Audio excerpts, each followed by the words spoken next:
Chapter 445. Luonan stood at the edge of the swamp lake in front of Gear. His nose twitched slightly.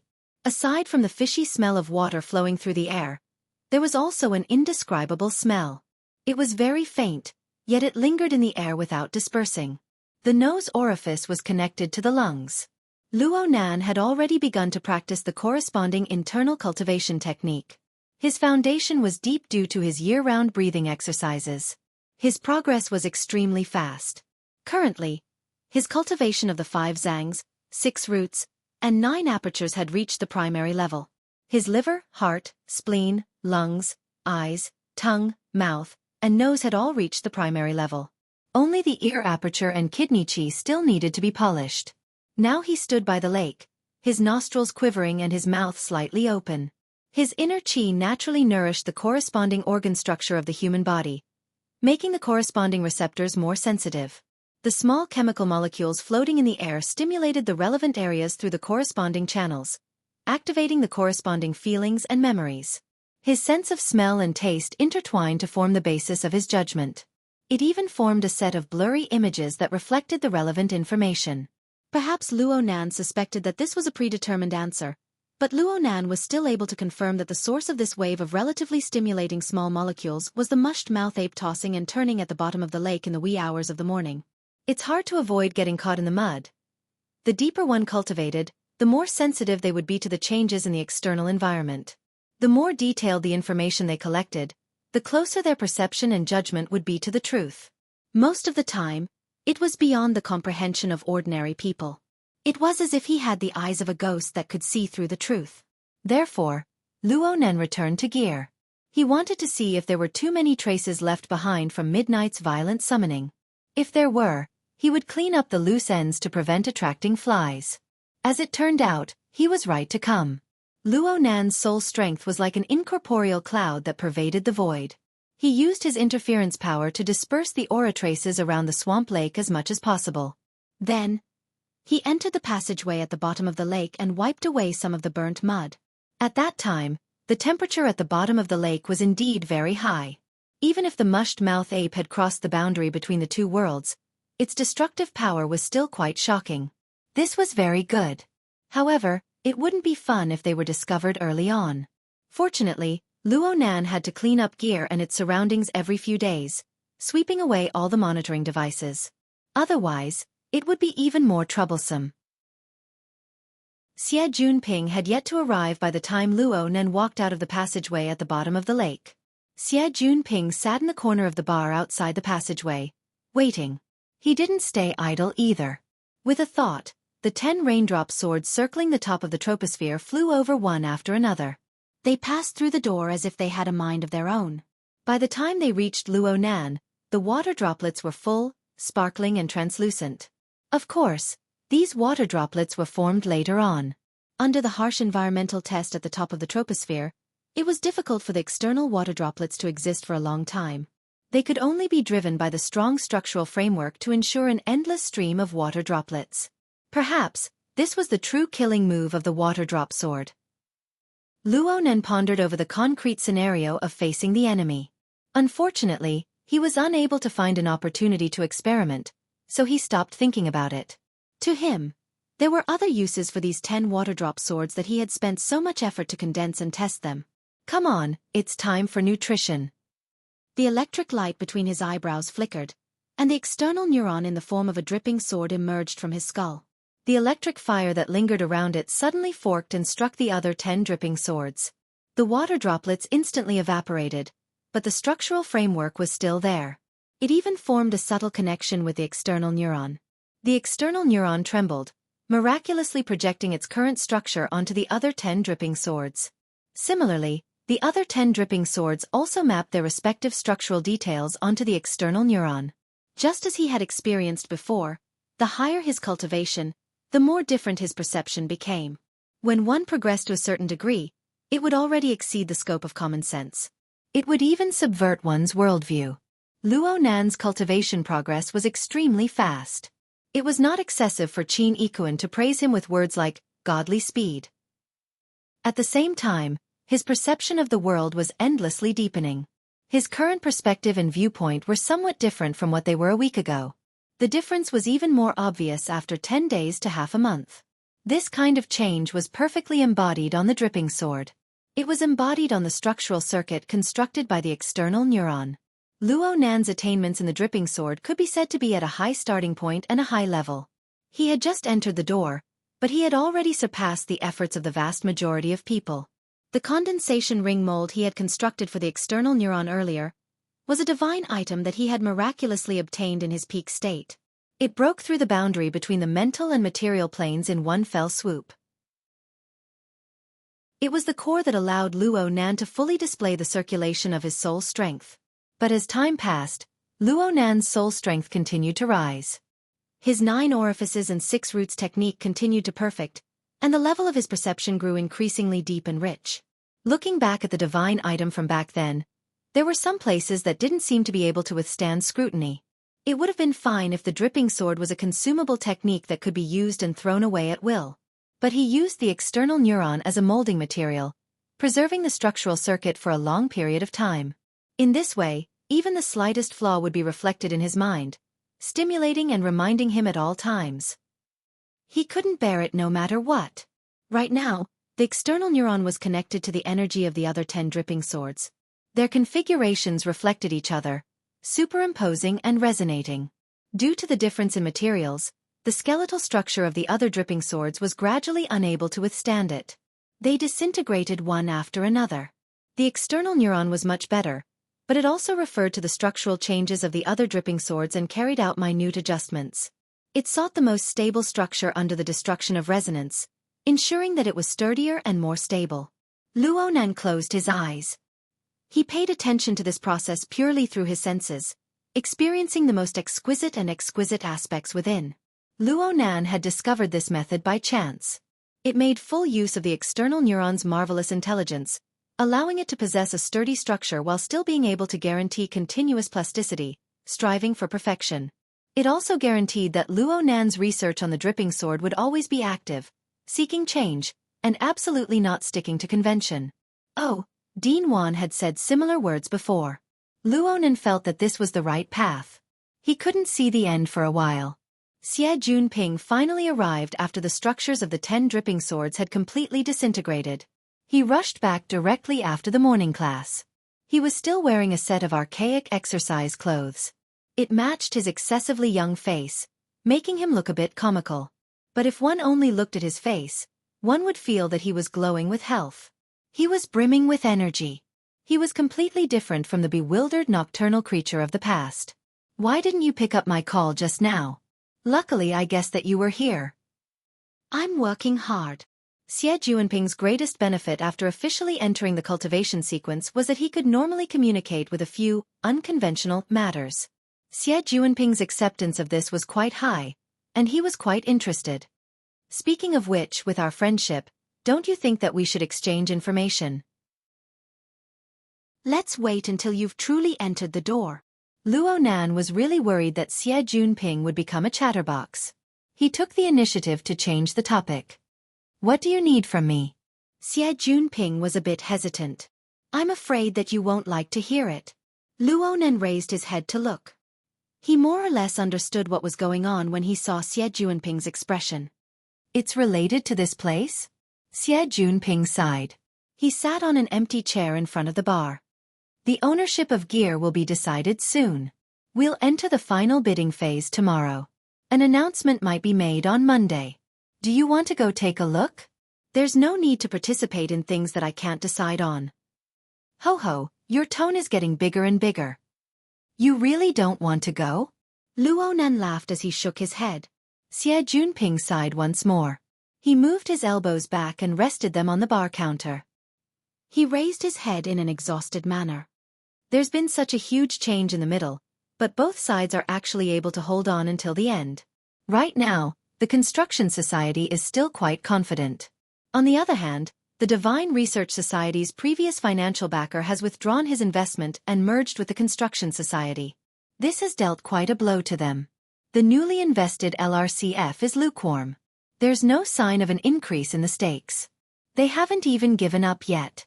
I've looked for Tang Yi quite a few times, but I haven't gotten any clear words. Sigh. With his current friendship with Lady Du, it would be great if he was still the president. LCRF. Life Fund. The corner of Luo Nan's lips curled up. Greedy capitalistic old wolves. Those in power are vainly trying to grasp power at straws. Xie Junping gave him a blank look. At the very least, my old man throws money in from time to time. He has a bit of authority. Now it was Luo Nan's turn to dissuade him. The construction society is up to no good. The LRCF isn't a good thing either. Since it's not a good thing for us to have anyone take over, why bother with this? These words make one's heart go cold. So it turns out that we've worked for nothing? Xie Junping laughed and turned his head. Speaking of which, what are you planning on doing in the end? Me. Luo Nan raised his hand to point at his nose. Conserve energy and prepare for war. Don't joke around. I'm being serious. Luo Nan's posture didn't change. He laughed involuntarily. Am I not being serious? It's true that I can't choose who will take over. But I will certainly properly communicate with those who take over what they want to do. It doesn't matter which method I use. Luo Nan's gaze pierced through the bottom of the lake and cast into the distance. It was in the direction of the large living area. Ocean Sky Cloud City was directly facing this place. Xie Junping followed Luo Nan's gaze and looked forward. All he saw was the turbid and dark bottom of the lake.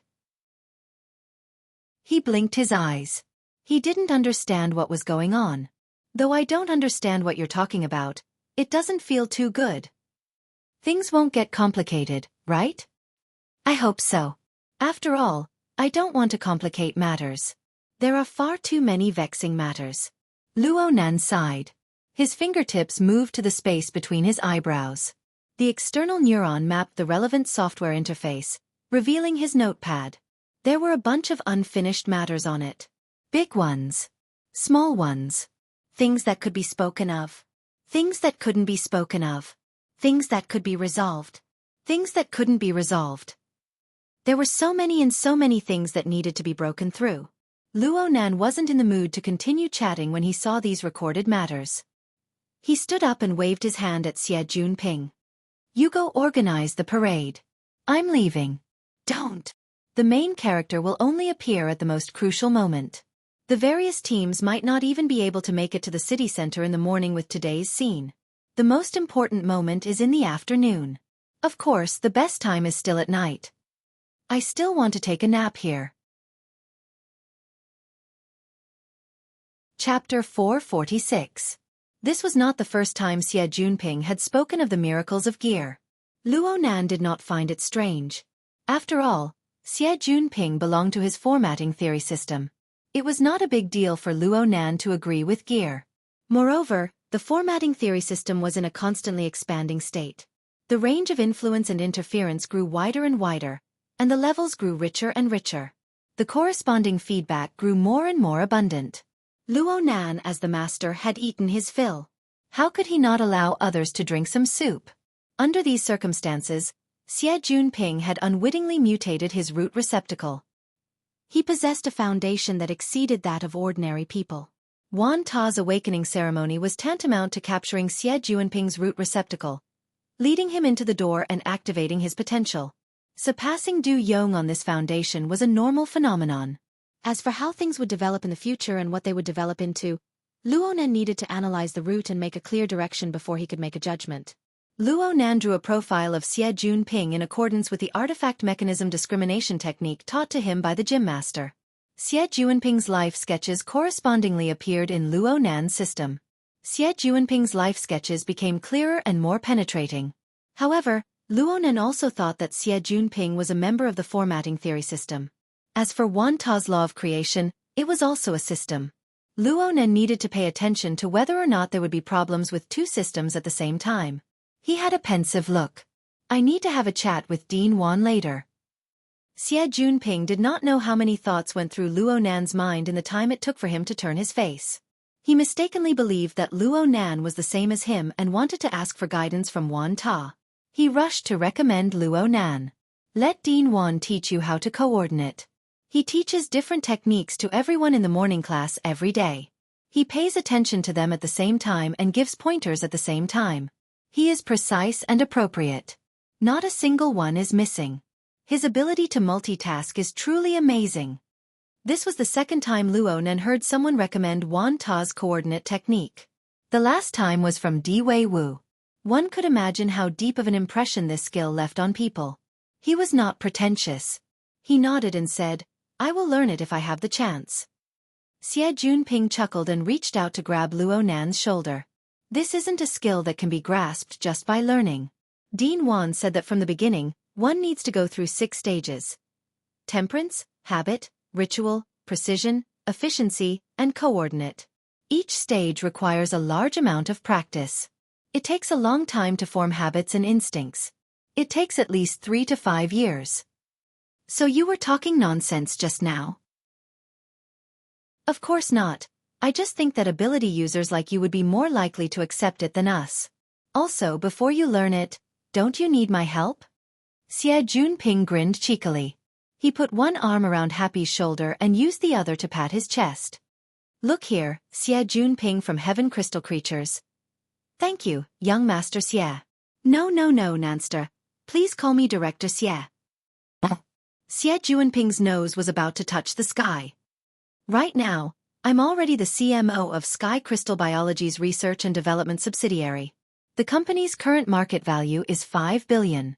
From a standard perspective, I've officially entered the cultivation sequence of Sky Crystal Biology. CMO, Chief Marketing Officer. Yes.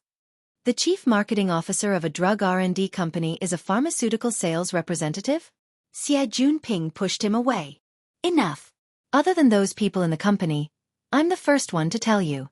Is this how a brother should express himself? You've got to be shocked a bit. Luo Nan clicked his tongue twice. Okay. You can hold it in until now. You can hold it in. I have to thank Dean Wan. Actually, I was about to explode when I heard the news last night. But today, I did my morning classes and read the scriptures. It seems like I'm fine again. Luo Nan quietly watched him act pretentiously until this fellow couldn't help but grin. Hurry up if you want to congratulate me. A company with a market value of 5 billion couldn't be considered top-notch in the eyes of a rich second generation like Xie Junping. But the information behind it was indeed worth celebrating. I remember you saying that your family's old man would rather hire a professional manager and set up a charity fund to raise money than let you take over. How many years? Cough. How many days ago was that? That's why there's an old saying. A scholar who has been away for 3 days must be looked at in a new light. Look, the living example is right here. So you blinded your family's old man's eyes? Xie Junping choked and couldn't speak. He extended his hand and pointed, but soon he laughed. That's right. The old man was testing to see if his eyes were blind or not. Luo Nan understood. It was clear that Xie Junping's recent performance of being reborn had reignited the flames of hope in his old man. Xie Junping took out a company with a market value of 5 billion for his own son to practice with. There was no need to say anything. This was his own father. Luo Nan sincerely wished. The old man isn't young anymore. I hope that his eyes will always be clear for the rest of his life. I thank your entire family. Xie Junping was already disinclined to get angry. Actually, he really did want to thank Luo Nan. Ever since he became a partner with Luo Nan, it seemed that some marvelous things would always happen. The people he saw, the things he experienced, made him ponder over a few questions he had never thought about before. Unknowingly, he had already changed his usual trajectory. Thinking about it, if it wasn't for the mysterious feeling he had when he was at Gear, Luo Nan wouldn't have been able to abandon his rich nightlife, doing things like meditation, chanting, researching magical arrays, and so on, no matter how unfathomable Dean Wan's soul awakening technique was. If it wasn't for this change, his old man wouldn't have given him this sort of nurturing test for him to inherit the family business. Perhaps he would have been like those drunken seniors of his. He would have relied on the so-called foundation to muddle through his days, until he tossed his last breath around in drugs, fine wine and women. Perhaps Xie Junping felt that this was pretty good in the past, but now he was faced with Luo Nan, Shui Lei, and all sorts of other miraculous characters and events. His past days seemed too low. It should be better to take a few more steps forward while his own passion had yet to fade. Xie Junping suddenly laughed in spite of himself. He embraced Luo Nan's shoulder once more. Do you know what the biggest change is after I became CMO? Please advise me, Chief Xie. In the past, I spent my old man's money. There were many times when I couldn't find a reason to spend it, and the amount was very awkward. But now, I'm spending the company's money. All I need to do is say, I can earn it back, and it's fine. This is the privilege of a pharmaceutical representative. Your family's old man will cry, right?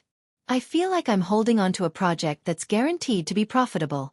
Of course, convincing a bunch of stubborn old fools will take a bit of time. Are you sure? I'm sure. After all, the only person I really want to convince is my old man.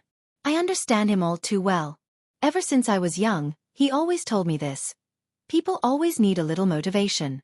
After all, our vision is only so far. Xie Junping straightened his arm and raised his thumb, squinting his eyes as he took aim. Start with small things that are easy to solve. Get rid of them first and get a sense of accomplishment. It's the same as stepping on the gas pedal. Then you'll enter the fast lane. Under the effect of inertia, you'll keep doing it until the next motivation arrives. So I don't need to promote a lot of new drugs. I don't need to double the company's profits either. I just need to perform a bit better than my previous terrible performance, and the second motivation will beckon me. Oh, I think I used this method when I was learning from Dean Wan. Hey, are you listening? Luo Nan was dazed for a bit. He nodded and said, make your family's old man happy, and I'll give you a $5 billion company as motivation. Is that right? More or less. Then I wish you an early improvement. Luo Nan looked at his watch, waved his hand, and walked out. Hey, let's talk about the $5 thing. Xie Junping finally had a channel to vent his excitement. He grabbed onto Luo Nan, not wanting to let go. It's not like you're going to have a parade. Where are you going on the weekend? I got pointers from your family's old man. I'll go out and put it into practice. I'll find the easiest problem to deal with. I'll get some motivation or something. Chatting really did help open up one's mind. Luo Nan unwittingly sorted out a bit of a thread from a pile of vexed matters. Right now he was faced with a pile of vexed matters that could be roughly divided into 3 types. The first type was the type that had the heart but lacked the strength. For example, he had to clear his grandfather's name and make formatting theory a prominent school of thought. He would practically have to make the entire world his enemy. It was absolutely impossible to accomplish in a short amount of time. This included Quantum Corporation, the Ability User Headquarters, the Order of Justice, and other new and old grudges. These were the main bodies that gave him enormous pressure. The second type was the type that worked for a long time. For example, cultivating, studying, supplementing his general knowledge, and so on. It was hard to see results in a short period of time, but he had to spend time on them every day. He could not slack off in the slightest. The third type was the type that could be resolved. Most of them were temporary missions, as well as small troubles that he encountered on a daily basis. These 3 types of matters were tightly interwoven together. They gave him pressure, took up his time, and distracted his mind. In the end, they destroyed his state of mind, causing him to be constantly affected by negative emotions. He was constantly fretful and restless. Right now Luo Nan was already clear that he was unable to completely eliminate the pressure. It was also impossible for him to lower the quality of his cultivation. This problem would inevitably exist for a long time. But looking at it from another angle, what he could do under these circumstances was actually simpler. Cut the tangled hemp with a sharp blade. He could use the fastest speed to resolve all the miscellaneous matters.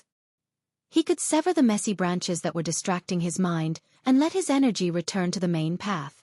He could also receive incentives in passing. Luo Nan pulled out a thread with great difficulty. He wouldn't waste any more time. He bid farewell to Xie Junping and walked out of gear. He took a look at the credit balance in his personal account. In terms of wealth, a 7-digit number was quite pleasing to the mind and body. He needed to make some extra money faster. Trigate Securities business wasn't too difficult, and it had the highest quality-price ratio. Once it was completed, there would be a large amount of income. Perhaps he could even give the Devil Ray a down payment. It could be said that this was related to combat strength. It was necessary to speed up the progress. Working overtime on the weekends. That's it. Luo Nan used the Hexa-ear to open a high-precision city map and loaded the team's search data onto it. He could see that the search range had expanded to the core city area in half a month. There were results, but there were also negative results. According to the latest intelligence, there was a high probability that the degree of invasion of the mutants had risen from the first stage of external infiltration to the second stage of primary infection. On a level that they were unaware of, there was even the possibility of a third stage of a new type of mutant. Luo Nan was quite baffled. Things had already reached this point. The Xia city government was still sealing off the news. It was quite shameless. Chapter 447. Luo Nan never expected that things would actually develop to this step when he first accepted the mission of preserving the genes and ecology of the native species. Though Luo Nan hadn't put much thought into this matter over the past half-month, he had still borrowed his knowledge to participate in a few meetings. He knew very well that he couldn't complete the mission alone. Therefore, for the first time in more than 10 days, he took the initiative to contact his nominal partner, Peony of the Hidden Indigo firm. Luo Nan walked through Ink's channel. This crow believer had been following by Peony's side recently. Using Ink as a medium was undoubtedly the most convenient. But when Luo Nan's telepathic thoughts shifted to absorb Ink's perceptual information, what appeared before his eyes was a world of darkness. Luo Nan spent a few seconds to get a general understanding of his surroundings. This was an alley between tall buildings. The fire escape ladder attached to the building and the automatic conveyor belt connected the building made the already narrow area even more unbearably crowded. This kind of dark and cramped area usually belonged to the recycling layer. In the shadow of the alley, a certain someone was leaning against the wall on the inside of the corner of the fire escape. The narrow corner could not accommodate her long legs, so she had one leg propped up and the other extended out of the staircase, half of her leg dangling in the air. In this way, Luo Nan could naturally see that the person was actually wearing a pair of cotton slippers. They looked fat and clumsy. It was a stark contrast to his handsome leather jacket and skinny jeans. Oh, the snake-patterned pointy high heels that were thrown askew to the side. Although the color was flirtatious and full of nightclub style, she should be able to hold it up. This sister was now shaking the bottle of wine with a mysterious smile on her lips. She looked like she had a hangover. Needless to say, she definitely looked good. But the problem was this nightclub girl who seemed to have just had a crazy night of fun and couldn't find her home? Was she really that free and easy, yet strong and shrewd Peony? If it weren't for the obvious difference in height and facial features, Luo Nan would have believed that he was looking at Cat Eyes, who was drowning her sorrows in alcohol. Under Luo Nan's command, Ink's claws hooked onto the railing of the staircase on the other side of the building. It observed from above. Perhaps she was looking too directly, but Peony suddenly raised her head and met the crow's pitch-black eyes. She raised the wine bottle and gestured. Have a good weekend. Against Ink, or against Pat Block? It was most likely the latter. And so Luo Nan knew that it was very likely that he had underestimated Peony's level of keenness. Or perhaps Peony had been feigning ignorance all along, only revealing clues when she was hungover. Luo Nan certainly had to put 120% effort into dealing with this kind of woman with deep and sharp schemes. He didn't want to leave any clues for her to use against him, so he communicated with Peony through the rubber band on Ink's ankle. Moreover, he asked a question he already knew the answer to. Good morning. Did you just search this area? I didn't. The door was blocked, so I snuck out. Hee hee. Why do you look like you've been caught red-handed? Luo Nan did his best to make his tones sound like that of an adult. He learned from Crag Burst and joked a bit too much. Peony responded calmly. Probably. But are you finally free this weekend and ready to officially join the crew and take a makeup break? Hey, don't ignore my contribution. Forget it. Luo Nan knew that Peony was looking down on his behavior of not putting in any effort during this time. Frankly speaking, he really hadn't put in any effort ever since he reported the whereabouts of the wing-hand bloodbat. He had received over $1 million in remuneration so far. At least half of it was a bit of a hot potato. Peony didn't bicker with him about this. She just shook the bottle again. I can't keep you company today. I have something to do. Do you know? The World University's birthday is a holiday that belongs to us. Luo Nan was actually speechless. That's right. When he first met Peony, she came out of Acumen College. It seemed that she was a graduate student of some professor. She could be counted among the ranks of university students. Speaking up to this point, Luonan actually wanted to investigate Peony's background more than once. The problem was that he had to take Her Majesty Empress Wu's face into consideration. He could only act muddle-headed for now. You want to participate in the parade too? Speaking of which, Crow, you pay a lot of attention to the lives of students. I'm just surprised that you're not doing proper work. Mr. Crow. Oh right, you can't add a suffix, right? Then, Mr. Partner, humans haven't evolved to the point where they work 24 hours a day, 7 days a week without sleep or rest. Humans are very weak. They get tired. We find time to rest. We find fun for ourselves. It is because of this that it is interesting and wonderful. So, don't obliterate the final value of human society. Luonan was speechless once more. He looked at her appearance. Could it be that you've fallen out of love, right? Don't read too much into it, Mr. Partner. I'm enjoying my current state. Unfortunately, I can only get drunk for a while. Peony faced Crow from afar.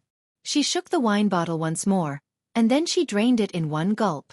The wine bottle smashed against the wall with a crash, and then it fell down the stairs. In the end, it was smashed into smithereens. Peony stood up against the wall. She lowered her head and curled her lips in disgust. So ugly. She was referring to the cotton slippers on her feet. They were blue checkered men's slippers. They were old, and Luonan had a few pairs at home. The old and mediocre outer appearance really didn't match well with Peony's slender and well-proportioned feet. Speaking of which, could it be that this person became a mistress and was blocked at the door by the main wife? Did she run away in a panic? Elite women played this game these days. Well, it seemed to be common in television dramas. In reality, this was probably true love. It was a pity for those spare tires and men who admired goddesses. Luonan didn't make any moral judgments. In any case, he wasn't the one taking over.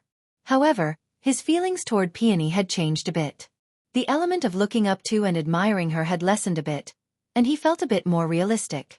They were all ordinary people. Right now, he was a bit worried about Peony's state. It wasn't safe for a great beauty to stay on the recycling stratum when she was hungover, even in broad daylight. As for Peony's personal strength, he still had no idea. Hey, where are you going? Peony didn't answer. She turned her head and looked around. Finally, she saw her high heels lying crookedly to the side. She chuckled and casually kicked off the cotton slippers on her feet. She fitted her feet with the most suitable decorations. The bewitching patterns and shapes instantly drew out lines that were pleasing to the eye. Peony seemed to instantly regain her usual aura after putting on the shoes that belonged to her. She laughed again and waved her hand at Crow above her. Then she staggered her steps and walked out of the alley. She's definitely right. She's pretending to be calm. Luonan pondered over Peony's state of mind as he urged Crow to follow her. The alley went all the way up, slowly going from the recycling stratum to a normal street block. Perhaps the statistics of the Public Security Department were far too accurate, or perhaps Peony had the talent to act in melodramatic dramas. It wasn't unexpected that such a great beauty would bewitch the eyes of some people. In the shadows of the building, a tall and coarse young man brushed shoulders with Peony. When he looked at her from the front, his eyes nearly popped out. He turned his head to look at her back and was stunned for a few seconds. In the end, his heart was clouded by lust. He turned around and chased after her, chuckling as he struck up a conversation. Beautiful, where are you going? Peony didn't pay any attention to him, but the young man's skin was thick enough. He followed closely and didn't let go. Look at you. You didn't drink to your heart's content last night, right? I know a good place. Let's continue another round. Peony continued to move forward, but an inexplicable smile seeped out from the corner of her lips. The young man saw the side of the beauty's face suddenly come alive because of her smile, and he became more and more enchanted. He raised his hand, wanting to hook it around Peony's shoulder. Then he heard a slightly hoarse voice at this time. I know that all life here has never cultivated properly. Ha! The young man's nose was already smelling the fragrance of a fragrant body mixed with the smell of alcohol.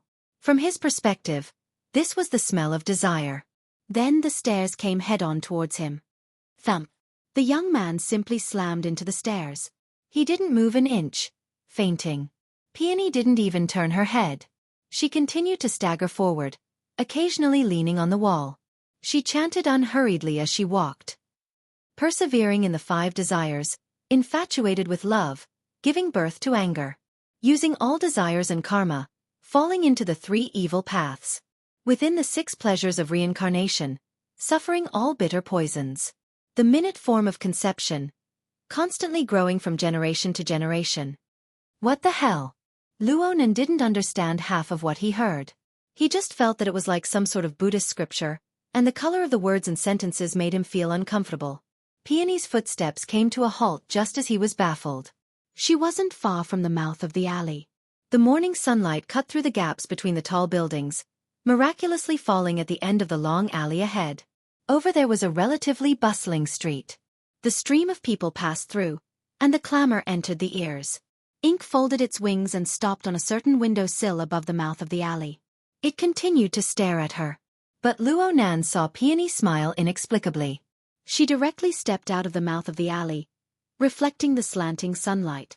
Her smile was brilliant and bright, devoid of any depression or filth. Just like this, she naturally blended into the surging stream of people on the side of the street.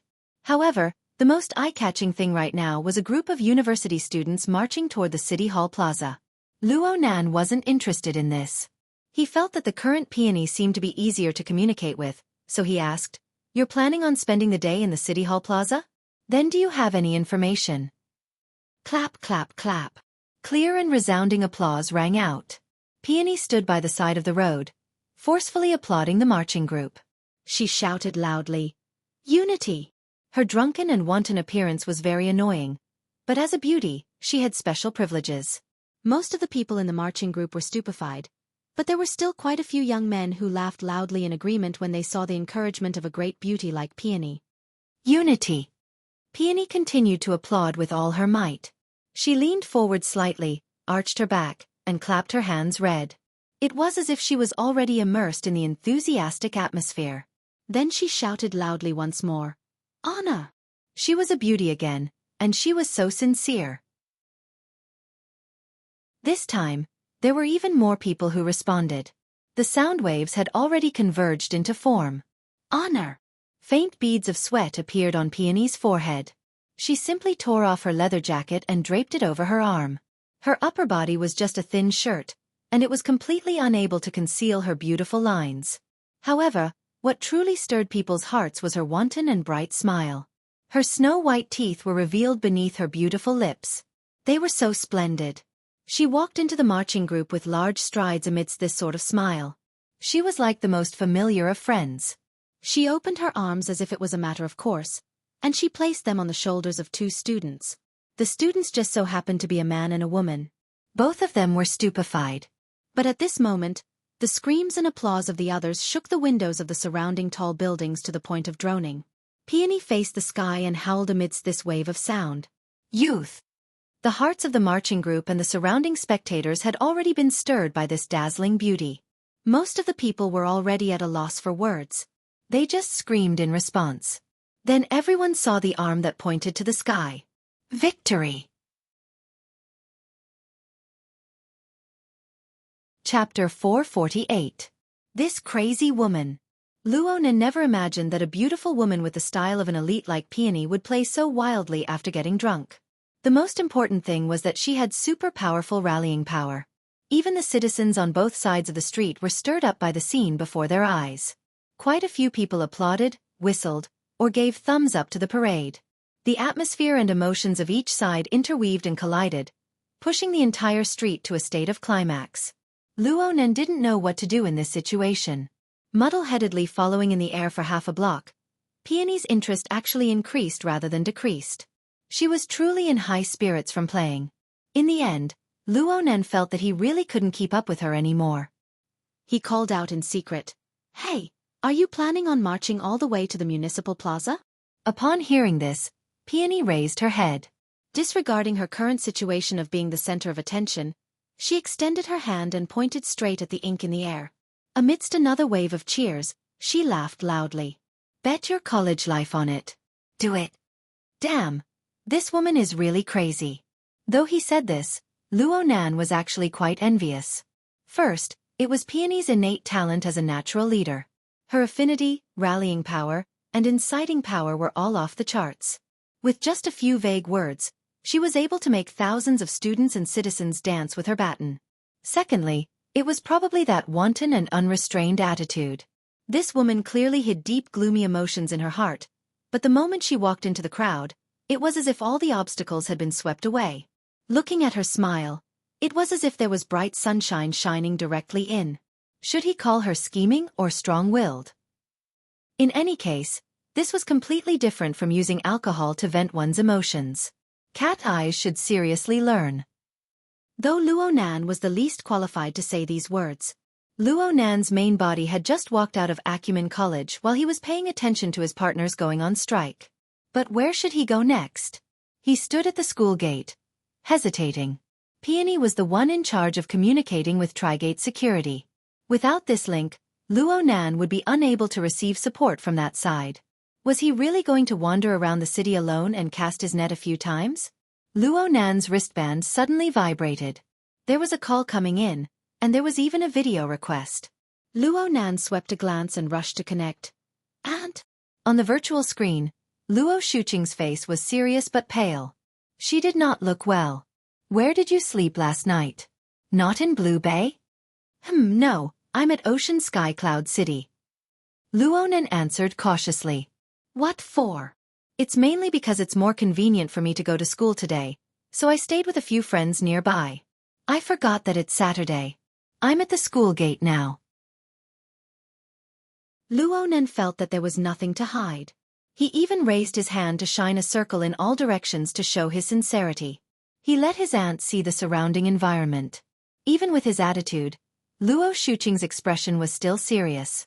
She seemed to be asking and confirming, was it Emoya who was in Blue Bay last night? She seems to be there quite often recently. Luo Nan absolutely wouldn't take the initiative to admit that he had contacted Emoya last night, so he spoke vaguely. But even so, his aunt did not let him off easily. Her tone was unusually stern.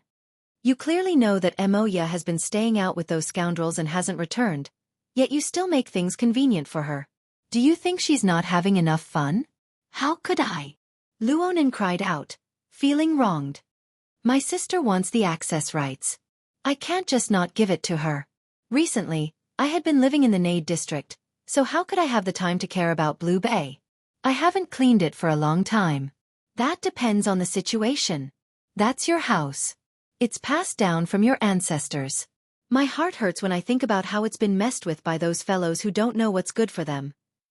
Take back your access rights. What was going on? It must be said that his aunt had been extremely dissatisfied with Emoya staying out at night recently, but she didn't have any intentions of squeezing her daughter's living space outside. She couldn't bear it today? Luo Nan scratched his head a bit when he saw his aunt's unsightly expression. But he knew that he absolutely couldn't go against the Grand Secretary's will right now. He hurriedly said, Don't be angry. Taking it back is just a matter of operation. I'll do it right away. Wait for me to leave. Ha! You're in Blue Bay right now? Luo Nan finally discovered that the background of the video was a bit familiar. He wiped his cold sweat. He never thought that his aunt would actually get up early in the morning and kill her way to Blue Bay community to block the door. Clearly, his aunt had lost all patience with Emoya's lifestyle. Even if she carried the title of a feudal parent, she still wanted to forcefully intervene. Seriously? Is my sister still alive? She ran off with her guitar. There's no one over there. Then I'll send you the passkey. You can deal with it as you see fit. No need. Why would I need the passkey for a house under your name? Aunt and I can't differentiate between inside and outside. Luo Shuqing clearly knew that Luo Nan was deliberately trying to be obedient, but this scene was far too rare. Even though Luo Shuqing was in a terrible mood, she still couldn't help slowing down her tone. There's no need to curry favor and act cute here. I don't buy it. Emoya's way of doing things is very excessive. You, her accomplice, won't be able to escape. Of course, there's also Mo Pang. I remember every single good deed you three have done. Let's go back and talk about them one by one. Please calm your anger. There's nothing to say.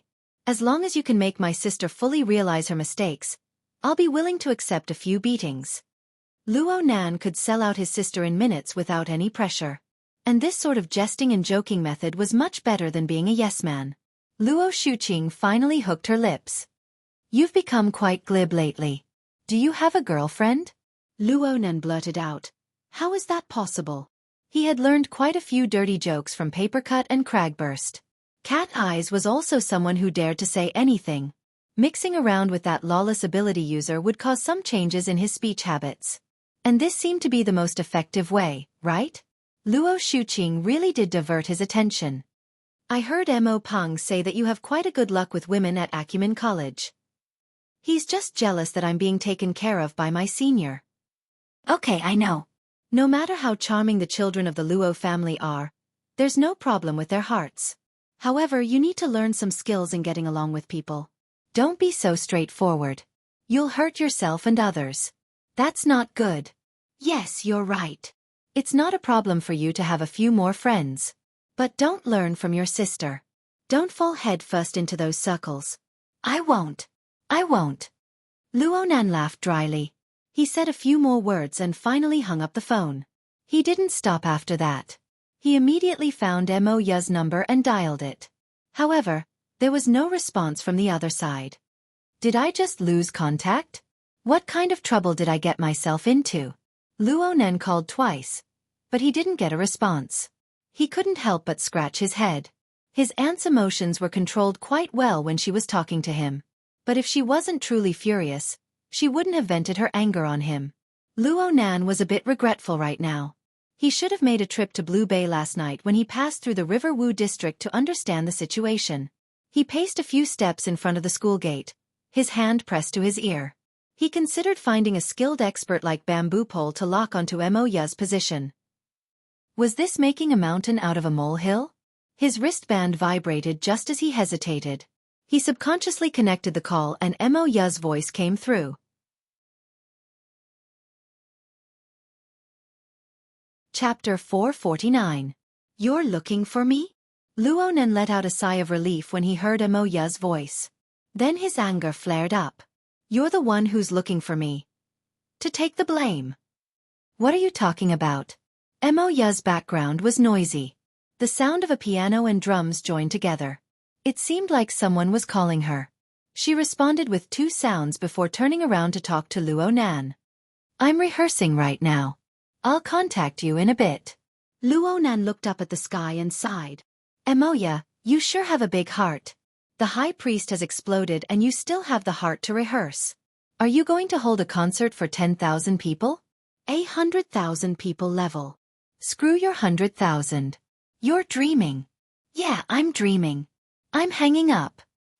Mo Ya, why don't you try calling my name again? So what? Mo Ya, you tricked me. Tisk. Little brother, you're such a good boy. Come over to the municipal plaza at noon. I'll treat you to a meal and introduce you to some beauties. Luo Nan was a bit stupefied by Mo Ya's unpredictable attitude. But he soon recalled that this was Mo Ya's usual trick. He laughed and was about to retort when Mo Ya said, All right. Don't come too early. Our practice venue is rented until 2 o'clock. We'll be racing against time. There's really a show? What do you think? I'll contact you at noon. I'm hanging up. Then the call was cut off. Luo Nan stood at the school gate and sighed after a while. Today's plan was doomed to fail.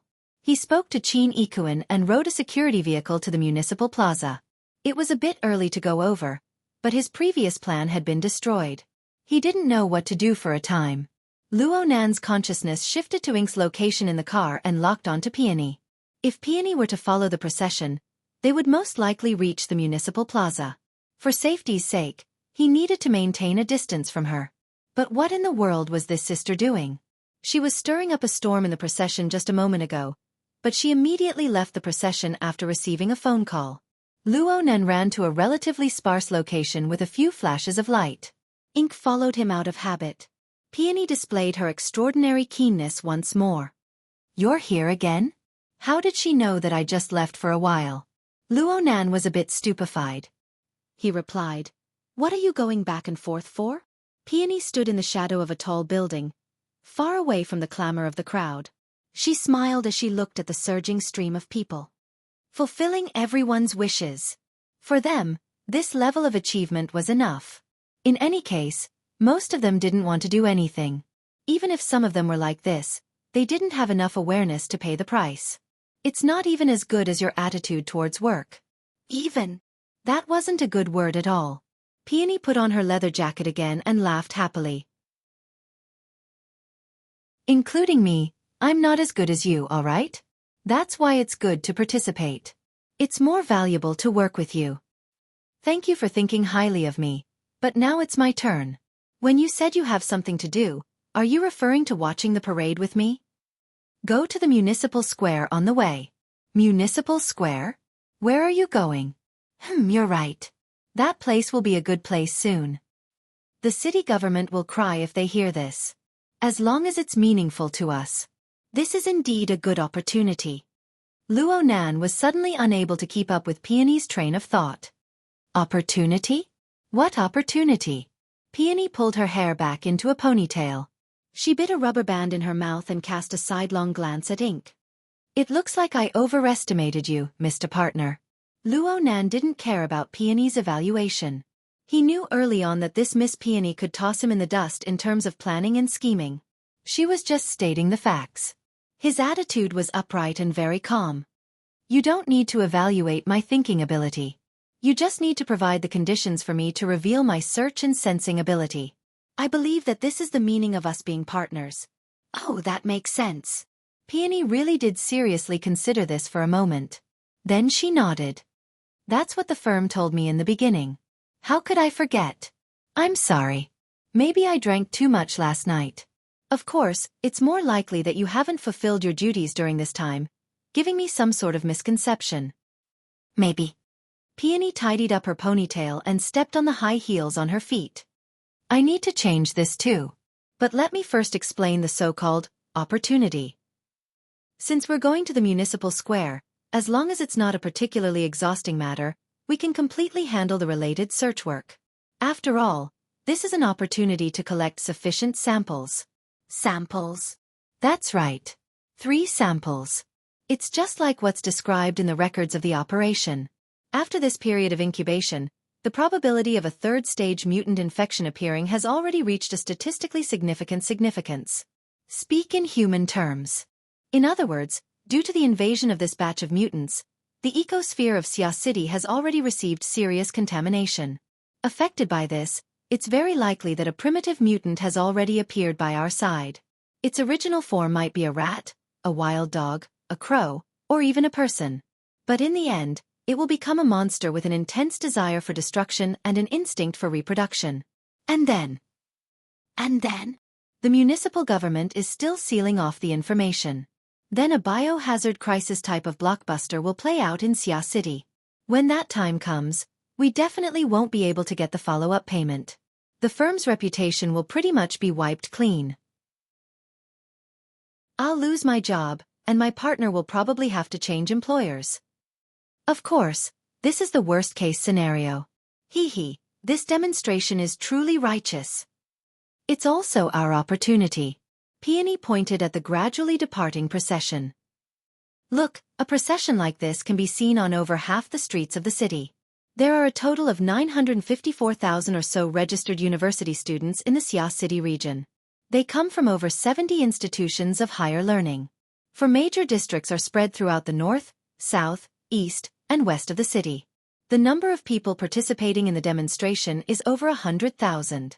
And if we include those fellows who join in the fun, the police and civil servants who are responsible for maintaining order, the merchants who seize business opportunities, and service personnel etc., the number of people involved will certainly exceed 200,000. Oh right, there's still a performance tonight. Singers, famous actors, popular boy and girl groups, virtual idols, and so on.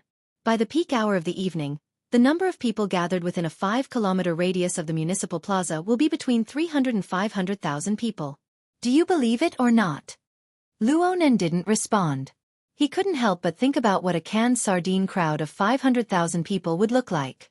At that time, the residents of every corner of Xia City will appear in the plaza. A sampling rate calculated from the total population of 90 million people in the main city district of Xia City is quite reasonable, whether it's from a sociological or biological perspective. Luo Nan had a general idea, but he still needed to confirm it. What do you mean? Chapter 450. The atmosphere of Xia City in early winter was abnormally fiery because of the university student parade. The closer one got to the municipal plaza, the higher the heat. At 10 o'clock in the morning, there were already over 20 university parades stationed in the plaza and surrounding areas. Under the illumination of the winter sun, the weather could be considered fine. The temperature was neither hot nor cold. The university students, still in their energetic phase, began to wave slogans in the municipal plaza. They chatted with the surrounding military and police, testing each other's limits. Most people knew that today's parade was just a show. Professional skills and cooperation from all sides were indispensable in order to have a happy and brilliant show. Aside from reaching a consensus on this point, everything else was like a plate of loose sand. Luo Nan found a leisure library on the outskirts of the municipal plaza. There was a tea house, a water bar, and a hot drink shop inside. Most importantly, the window position near the plaza was very good. It just so happened that the municipal plaza and most of the eastern area could be seen. He casually tapped the pages of the e-book on the translucent coffee table. 99% of his energy was placed on the plaza, searching for suspicious targets according to Peony's perfect plan. Then he confirmed, "Perfect my ass." There were parades, spectators, passers-by, and so on around the plaza. There were only several tens of thousands of people if all of them were counted. But the stream of people shuttling back and forth had their respective life sketches interwoven together to construct a changing star atlas. It was like an e-book on the table. The words were dense, and page after page flashed past. It was dizzying to read. Right now, the number of people was far from reaching its peak. After the parade and the carnival began at night, it was very likely that there would be 500,000 people. They would be like sardines squeezed into a narrow area with a radius of 5 to 6 kilometers. The range was not a problem, but the density of stars in the living starry sky of 500,000 people was something that not even the center of the Milky Way could compare to. He squeezed out all of his brain juice. Could he color the target? Too chaotic. Too chaotic. Luo Nan's fingers lightly tapped on the table. He changed his tempo and volume to dispel the fidgety emotions in his mind. The order of the plaza was very chaotic right now, but the hearts of people were even more chaotic. Luo Nan had observed the parade that Peony had teased through Ink's perspective. Several hundred people advanced passionately. Their surging emotions formed a layer of scorching incorporeal flames. They had already formed some sort of initial fusion, some sort of embryonic form of a system.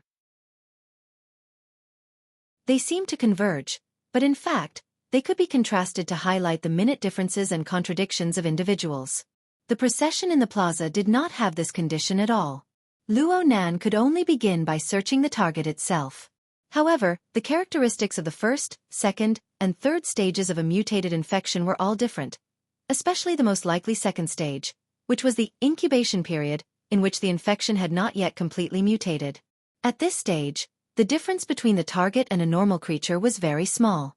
It required a high degree of precision and a large amount of experience to make a judgment. Luo Nan had the information provided by Trigate Security by his side. He had used the standards of the root receptacle, root nature, and root trigger taught by Gym Master Xiao to distinguish them, but this was not enough. The technique of distinguishing between the nature and mechanism of a tool also required a large amount of experience as a foundation. Luo Nan's current accumulation was far from enough. Not to mention that mental sensing had always been a very personal experience. It was very hard to truly comprehend it just by looking at the information. He needed to discuss this with someone, but the advisor, Peony, was still traveling leisurely on the road. It was said that she would arrive in the afternoon. Luo Nan stood by the window and observed for a while, consuming nearly all of his interest. There was also a lack of breakthroughs in his train of thought. He was simply wasting time and tea. He picked up a teacup and took a sip, slightly relaxing his nerves. Then he felt a weak stimulation nearby. It was not a target, but it was non-hostile. Chattering. Luo Nan turned his head to look, accurately capturing the source of the stimulation. There was an aisle and a row of tables, and he saw a familiar face. The other party's expression was a bit stiff when they met Luonan's gaze, but they still nodded politely in greeting. Luonan responded and then ignored them. However, the other party was still within the range of his perception. There were two people at the other party's table. They were both women, and they had been talking private all this time. They had been talking about him since just now. "Sienna, who's this? You're frozen stiff. Don't mind me." "No way. Don't tell me this is your ideal type? Turner will cry, right?" "I said don't mind me. But he looks so weak. He's like a little submissive. Look at what he's wearing. It's an autumn sweater. The color is gray. It looks like some school uniform. He's always reading with his head down. He has no friends. He's all alone. He's a typical depressed person." "Shut up. Hey, you're being too protective. Are you secretly in love with him? Big-headed fish. Okay. Let's not talk about him. Let's not talk about him. What do you think about the seat I booked? The plaza will certainly be a mess at night. This place is the best. It's quiet and the atmosphere is pretty good. It's more suitable for a woman like you. Speaking of which, that person is sitting there. It's fate. Hey, where are you going?" "The restroom." The conversation ended, and a young girl with a slender figure stood up from the table. She wore fashionable clothes and left with a taut face. However, she shot a glance at Luonan before she left. Unfortunately, their gazes met once more. She could only nod with a stiff expression. Then she turned around and left in a hurry. She was Yu Qin. She was the second generation of a certain pharmaceutical company. Last time at Aurora Cloud City, she was Luonan's guest. Her older brother Yu Zheng's performance was terrible. He had caused quite a bit of trouble, but she had always been very calm and smart. She behaved with propriety. The impression she gave others was okay. Luonan paid more attention to the reservation information Yu Qin revealed during her conversation with her companion. He tapped on the table, and sure enough, he saw that the reservation time was displayed. It was from 6 p.m. to 2 a.m. the next day. In other words, he could only stay at this seat until 6 p.m. at most. Then this place would belong to someone else. Should he find another place? Hold on. Since the two young girls could think of this, then the others. Luonan immediately entered keywords such as municipal plaza, parade, performance, and so on. Sure enough, the reservation service had already been activated for the relevant window viewing seats, and the number of available seats was rapidly disappearing. He only hesitated for a bit at two relatively remote seats. Game over. Forget it. With his mental senses, it didn't really matter if the location was good or bad. Perhaps it was even safer. Luonan sighed. He leaned his back against the back of the soft chair and closed his eyes to rest. But he felt that something was wrong in the next second. He opened his eyes and saw Yu Qin's companion walking over with light steps. Her round face was smiling and she had very cute baby fat. She wore a pair of ladies' sunglasses on the tip of her nose. They were crooked, and she looked as if she had stolen them from home to play.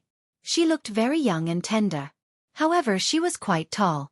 She wore a loose pink windbreaker paired with black pencil pants and white sneakers. Her frame was very lively. Chapter 451. It was hard to imagine that this girl, who called herself Fat Headfish, wouldn't care about anything else. She started off with a bunch of beeps. Luonan was stunned for a moment when faced with such a familiar person. He politely got up and touched Bai Yu's hand. He introduced himself. Luonan. Hello. We know each other now. As she spoke, Bai Yu sat in the seat across from Luonan. She giggled as she looked at him. Her eyes seemed to be shining. How long have you known Sienna? I know all of Sienna's friends, but I've never seen you before. I'm a student at Acumen College. I used to be at 6th High. I also used to be at 6th High. Bai Yu suddenly became excited. It's fate. But how come we've never met before? Luonan laughed. Do you know Mo Han? I'm her cousin. Hanin's cousin? Isn't that a little fatty called Mo Pang? I'm the other one. Oh, what a coincidence. I'm also a transfer student. I transferred to Xiqing District 2 years ago for the sake of making my debut. But you should be pretty low-key in 6th high, right? Yeah, I don't really come out to play. Bai Yu's heart was filled with curiosity. She was a young girl driven by curiosity. She didn't have any scheming thoughts. Luo Nen suddenly felt that Yu Qin's circle of friends was pretty good. She didn't hate anyone other than her blood-related older brother. It was said to judge people by their friends. Just from this point alone, Yu Qin was quite good. In any case, the perfect plan was ruined. There was still some time before Mo Ya's treat. Luo Nan was bored, so he chatted to pass the time. You just mentioned making your debut. Are you an artist? Humph. Bai Yu made a complicated yet adorable gesture. BHD's youngest Bai Yu will be joining us. Seeing Luo Nan's stupidly lack of reaction, Bai Yu's smiling face collapsed. I knew it. You don't belong to my fan club. Of course, I don't have many fans to begin with. Luo Nan was a bit embarrassed. Sorry, I really don't understand this. BHD is the name of the group? That's right. Bobblehead. But you just need to remember to shake your head, doll. The name is easy to remember. But it's still the 18th line. As she spoke, Bai Yu shook her head. Her movements matched her cute aura perfectly and her body swayed rhythmically. However, Luo Nan's gaze accidentally swept over her chest, which was completely incompatible with her age. This was because the trench coat had opened up after sitting down, and the thin layer of fabric inside could not hide the full curves. Acting like this at such a young age was simply against the rules. Luo Nan didn't have any crooked thoughts, but he was a bit embarrassed. He hurriedly averted his gaze and took the initiative to speak in order to conceal it. You and Yu Qin came out to watch the parade? Bai Yu waved her finger. Hey, although we are an unknown, we are still a duo that debuted. Do you see that? In the middle of the square, the scenery will be built in the afternoon. That will be our stage. Don't forget to help us tonight. As she spoke, she sighed again. We can't talk for too long. I still have to meet up with my sisters in a while to practice more. To the square. This sentence inexplicably made Bai Yu laugh out loud. She burst out in laughter and almost threw her glasses off her nose bridge. It was on this building. The company is worried about traffic jams, so they rented a floor for practice. When rehearsals begin, we can use the underground passageway to go backstage. Rented a floor. Luo Nan was a bit shocked. He remembered that this was a large office building that occupied a large area. How much would it cost to rent it for a day?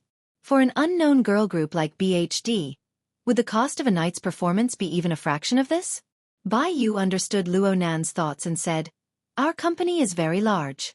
There are 5 or 6 groups participating tonight. There are even big singers and big singers. Luo Nan grunted and asked casually, Who is it? Bai Yu was about to answer when hurried footsteps and a deep male voice approached at the same time. Doll! Oh my! Bai Yu's first reaction was to jump up and lean against the previous table, but she didn't have the time to do so. Someone blocked her way. The person that appeared on the walkway was a man in formal attire. He was roughly 30 years old, had a straight face, and had a serious expression. He faced Bai Yu directly. You said that you came to pick up the teacher. Where's the teacher? That. Sit down. Are you afraid that people won't see you? The man in formal attire scolded in a low voice and indicated for Bai Yu to sit down. He sat down as well, just in front of Luo Nan. Only now did he cast his gaze towards Luo Nan. The meaning of scrutiny was extremely thick, and his thick eyebrows were knotted together. Your friend? Dating? How is that possible? Bai Yu nearly jumped up again, but she retreated in defeat under the gaze of the man in formal attire. She could only speak pitifully. Brother Jing, you've misunderstood. This is my best friend's husband. Husband my ass. Chatting with Bai Yu was very relaxing, but being entangled with her was boring. Luo Nan wanted to communicate with this guardian-like man. But before he could get up, he noticed that Yu Qin had returned from the restroom. She didn't see Bai Yu when she returned to her seat and looked around blankly. Bai Yu waved at her fiercely. She was mindful of the surrounding environment, so she secretly shouted, Xian, don't get lost. Over here. Yu Qin turned her head when she heard this. She was separated by an aisle and saw that Bai Yu was actually sitting together with Luo Nan. She was immediately stupefied. Bai Yu shouted at her, Hurry up and come claim your boyfriend. Don't let Brother Jing misunderstand. Aren't we together? Luo Nan lowered his head to look at the number of cups on the table. He knew that this fat head fish was probably in a real tragedy. Brother Jing clearly saw through this, but he didn't say anything. His gaze shifted back and forth between Luo Nan and Yu Qin. He seemed to be deep in thought. Yu Qin hesitated for 2 seconds. In the end, she walked over and stood by the table. She quietly shot a glance at Luo Nan during this process. Then she slightly lowered her head. She was probably trying to find a balance between respect and calmness. But unfortunately, she failed. Her slightly fast heartbeat, her controlled breathing, her nervous system's inhibition and counter-inhibition. Every detail exposed her nervous state of mind. Bai Yu wouldn't be able to see through this, but the man in formal attire across from her would probably be able to see some clues. But then again, this man gave Luo Nan a strange feeling. Luo Nan thought for a bit and took advantage of the situation to get up. He faced Yu Qin and said, "You can sit inside.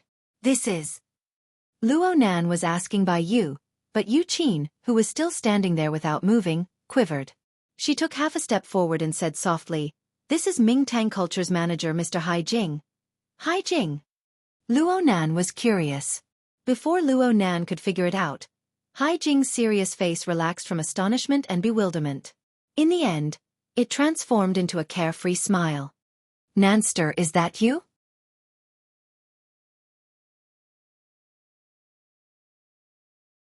Chapter 452. Upon closer inspection, the title was just a knock on the door. The true key was the smile on Hai Jing's face. He opened his mouth wide and revealed his teeth. His unrestrained and smooth expression instantly broke through the solemn temperament of his formal attire. It caused the clean face before Luo Nan's eyes to overlap with a large face with sideburns. Hai Jing, the first lead singer of Mountain Stream, the band Moya belonged to. That was 6 years ago. Moya was still in her 3rd year of high school at the time. She had just joined the band and obtained the position of melody guitarist with her skillful technique. Luo Nan was just a brat who wasn't even 10 years old. He had yet to start researching formatting theory. In today's sense, life had yet to begin. However, Luo Nan still had some impressions in his chaotic and blurry memories. Hai Jing, the lead singer of the band at the time, had a resounding and clear voice. It could be said that he had a gorgeous voice. He was the type that Luo Nan could accept in the noisy and chaotic underground rock circle. It could be said that the entire Mountain Stream band style was built around this lead singer. Moya's gorgeous solo performance, known as the Palace on Strings, brought out the best in Luo Nan's style. Many times, they would be called low-level, vulgar, and trendy dogs in the circle because of this. Moya had cried because of this. The one who had hugged and comforted her back then was Hai Jing. Luo Nan had always been conservative. This kind of intimate and caring attitude was already beyond his expectations. So Luo Nan had the impression that Hai Jing had been a candidate for brother-in-law for quite some time. But later, this potential brother-in-law suddenly disappeared from her memory. TSK, the human memory mechanism was really strange. A small trigger was able to make the already gray and gray images regain color and flow. Luo Nan was immersed in his memories. He seemed to have returned to that ignorant and clean world. There were some subtle changes in his emotions. He subconsciously laughed. "Brother Jing, long time no see. You're actually a manager now." Hai Jing laughed. "You came to see Moya's performance? She said she would treat me to lunch." "Ha! Then thank me." Hai Jing pointed at his own nose. "I was the one who booked the restaurant. Didn't you know? Moya and the others just signed a 2-year contract with Mingtang. I just so happened to be in charge of today's performance." "Ah, you signed a contract?" Luo Nan was a bit embarrassed. He really didn't know. Just a week ago, they performed well at the Manching Music Festival, and the company was optimistic about their prospects. "Has Moya been hiding outside for the past few days?" Hee, I've really offended my aunt." Hai Jing's deep understanding of Moya made Luo Nan vaguely believe that Moya had always been here for the past few years. Hai Jing nodded. He pondered for a moment as if he was considering something. In the end, he pointed upwards. "Moya and the others are rehearsing now. They are in the same place as Doll and the others. Do you want to go and take a look? Before Luo Nan could respond, Bai Yu was already dumbstruck. Why? Why can't I invite Qin Xian, Hai Jing glanced at her. Shangxi's contract is a management contract, while yours is a training contract. That is the difference. Bai Yu was immediately defeated.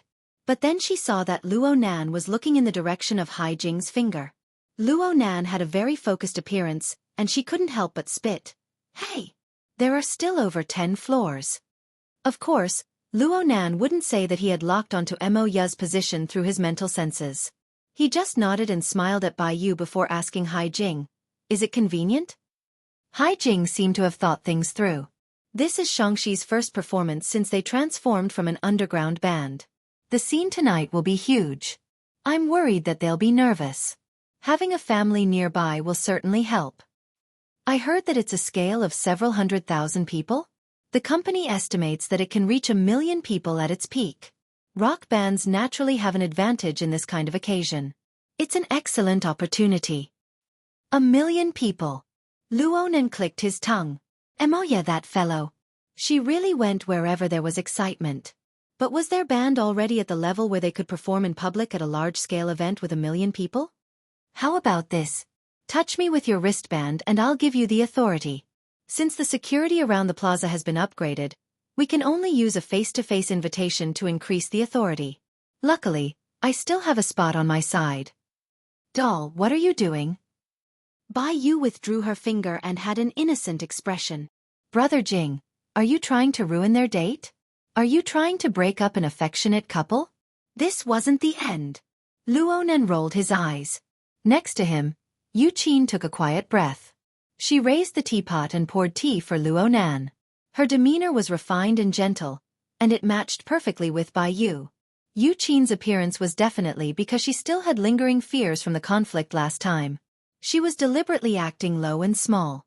Luo Nan felt that it was pointless. He waved his hand and was about to speak, but Hai Jing spoke first. 1 is a hire. 2 is also a hire. It just so happens that the company is short on manpower right now. I'll just take in 2 temporary workers. Brother Jing, you have a lot of knowledge. Bai Yu gasped in admiration. She gave Hai Jing a thumbs up and winked at Yu Qin. Yu Qin forced a smile and took another deep breath. She stole a glance at Luo Nan and remained silent. Hai Jing quickly shared the authority with them. Then he got up and said, "Let's not waste time. Let's go back. I'll tell you guys about the things to take note of on the way." Hey, Doll, you're not done yet? Bai Yu raised her head and revealed a careful smile. Brother Jing, did you forget about the teacher? Hai Jing was a bit startled. He was a bit embarrassed under the gazes of Luo Nan and the other 2. He slapped his forehead and sat back down. I almost forgot. I'm going to make a phone call. The call connected a few seconds later. Then he hung up.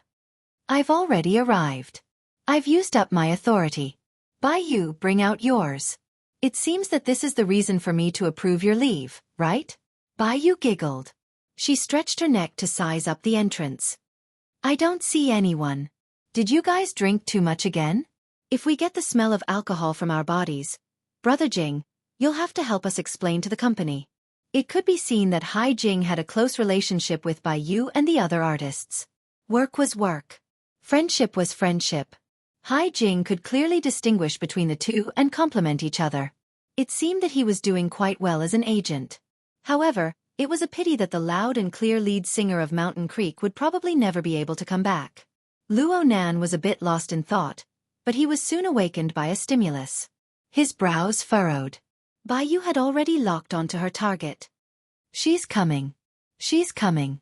Teacher, over here. Luo Nan turned his head and saw a woman around 30 years old walking over.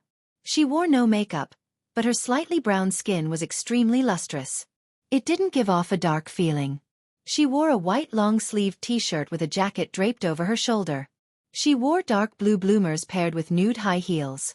She was dressed to the point of being a complete mess. She looked very confident and at ease, but in essence. Hai Jing stood up to greet her. He called her teacher, but he didn't mention her name. It sounded a bit awkward. Bai Yu also chuckled as she leaned over. She hugged the person across the reading table. Teacher, it's been a week. You must teach me how to take care of my skin this time. All right, let me introduce you. Bai Yu enthusiastically introduced them. These two are. There's no need for introductions. I've met them before. Yu Qin had already stood up.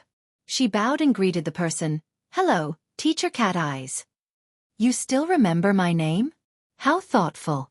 The person had a subtle smile on her lips. Her gaze didn't linger on Yu Qin. Instead, she took the opportunity to look at Luo Nan, who was slowly getting up. When their gazes met, her complicated smile finally blossomed. Hey boss. Your new target? Luo Nan had a serious expression. Teacher Cat Eyes. Don't joke with me. He could only respond like this. Otherwise, he would have no way of explaining things to Hai Jing and Bai Yu. Hai Jing appeared to be quite shrewd, but Bai Yu was already stupefied. You guys know each other. The boss behind the scenes of your teacher's studio is Luo Nan? It can't be. Luo Nan finally laughed, but his laugh was very powerless. I said it was just a joke. As for whether it was a joke or the cause and effect, Cat Eyes, take care of it for me first. The casual and confident-looking woman before him was none other than Cat Eyes. Her public identity was that of a dance teacher. In the inner world, she was a registered member of the Ability User Society. She was a psychic sensing awakened, and her most proficient ability was long-range perception. However, from Luo Nan's perspective, this female awakened, who was in the prime of her life, had the most significant attribute. She was a believer on the staff level under his formatting theory. She was a component of a large production line that provided him with an unending supply of soul strength. Cat Eyes had not met Luo Nan since the incident at Aurora Cloud City. However, the connection between them was much more frequent than before. They continued to break in. Luo Nan took the initiative. He didn't care much. Cat Eyes was completely passive. She thought quite a bit. Over a dozen days passed. Whether Cat Eyes was happy or not, she began to get used to the existence of a boss. This little bastard didn't sign a contract. He didn't pay her wages. He didn't give her any chance to leave. A staff member? A slave. The only thing that made Cat Eyes rejoice over was that this boss, Luo Nan, was quite undisciplined in his management. Luo Nan generally wouldn't give her trouble. Even if he did, the difficulty wasn't too high. Cat Eyes didn't want to change this.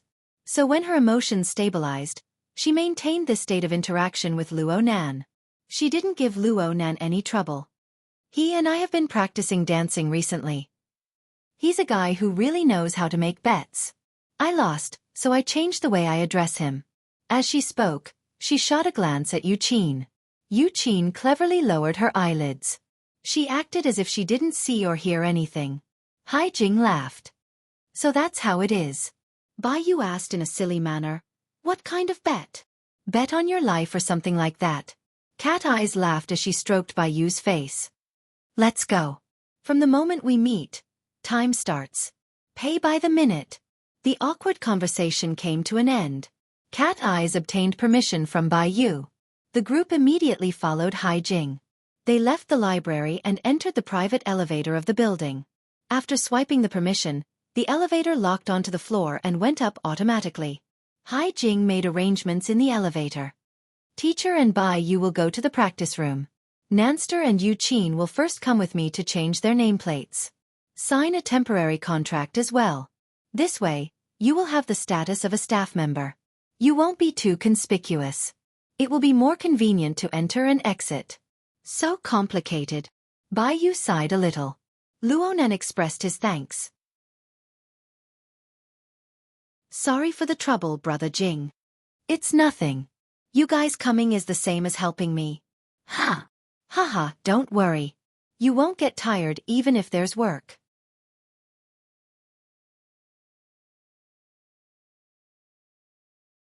Chapter 453. The door to the practice room opened a crack, and the scattered notes floated out.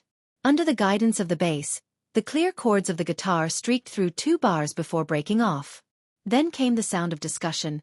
Look, the effect is better without plugging in. You're using an acoustic guitar in a 1,000,000-person venue? Aren't you trusting the organizer's equipment too much? The effect indoors and outdoors can't be compared. A small venue and a large venue are two different things. The acoustic guitar plan is too radical. I don't approve of it. But we need to highlight the harmonies. Wrong. We need to ignite the atmosphere. We can't ruin the entire song for the sake of 2 bars of harmonies. Don't argue for now. Let's find the feeling. Let's try a different amplifier. Then came a series of chaotic noises. When the notes floated out once more, harmony was added in the room. But it didn't even last a bar before breaking off again. Arguments arose once more. Luonan laughed and shook his head. Then he closed the door, not touching the restless and trembling atmosphere inside. He turned to look at Hai Jing behind him. They're really nervous. Hai Jing was a bit surprised. We're not going in? We're not going in. I'm afraid Moya will smash us with her guitar. Not yet, but it's hard to say for the others. Hai Jing touched the door handle and gave up. Then let's wait for the practice to end. After all, they're an underground band. Their nature has changed after signing with Ming Tang Culture. Right now is their period of transformation. It's not wrong to be nervous. Did they sign a contract or personal relationships? In other words, they'll pay more attention to commercial development, right? Yes, the trend. Hai Jing let out a light breath. I don't know if bringing them out from the underground circle is a good or bad thing. With Moya, his cousin who was obsessed with bands, around, Luonan knew a few things about the underground circle no matter how much he immersed himself in his own world. Signing with an underground band was a relatively sensitive topic. Many bands looked forward to signing a contract with a management company or a music company. They wanted to walk from the underground to the surface. But the traditional style of buying records but not selling their bodies, and the habit of despising the trend was still very powerful. It would be fine if they really soared to the top, but the worst thing was that they would be rejected by the underground circle and the pop circle at the same time. Many bands would collapse at this stage. It was just like the awakening of supernatural powers. If they succeeded, everything would be fine, but if they failed, they would be stuck at the edge of 2 worlds. Forget about the pressure from the outside world. Just the confusion about where they stood was enough to make them suffer. Luonan shook his head. A sliver of heaven. A sliver of earth. Hai Jing chuckled when he saw Luonan's appearance. He rubbed Luonan's head in passing. Little fellow, when did you become so mature? Luonan was stupefied. Hai Jing was a bit embarrassed when she saw Luonan's expression. Don't mind me. My hand slipped. It's okay. You're the big brother. Luonan didn't care at all. I remember calling you uncle at the very beginning.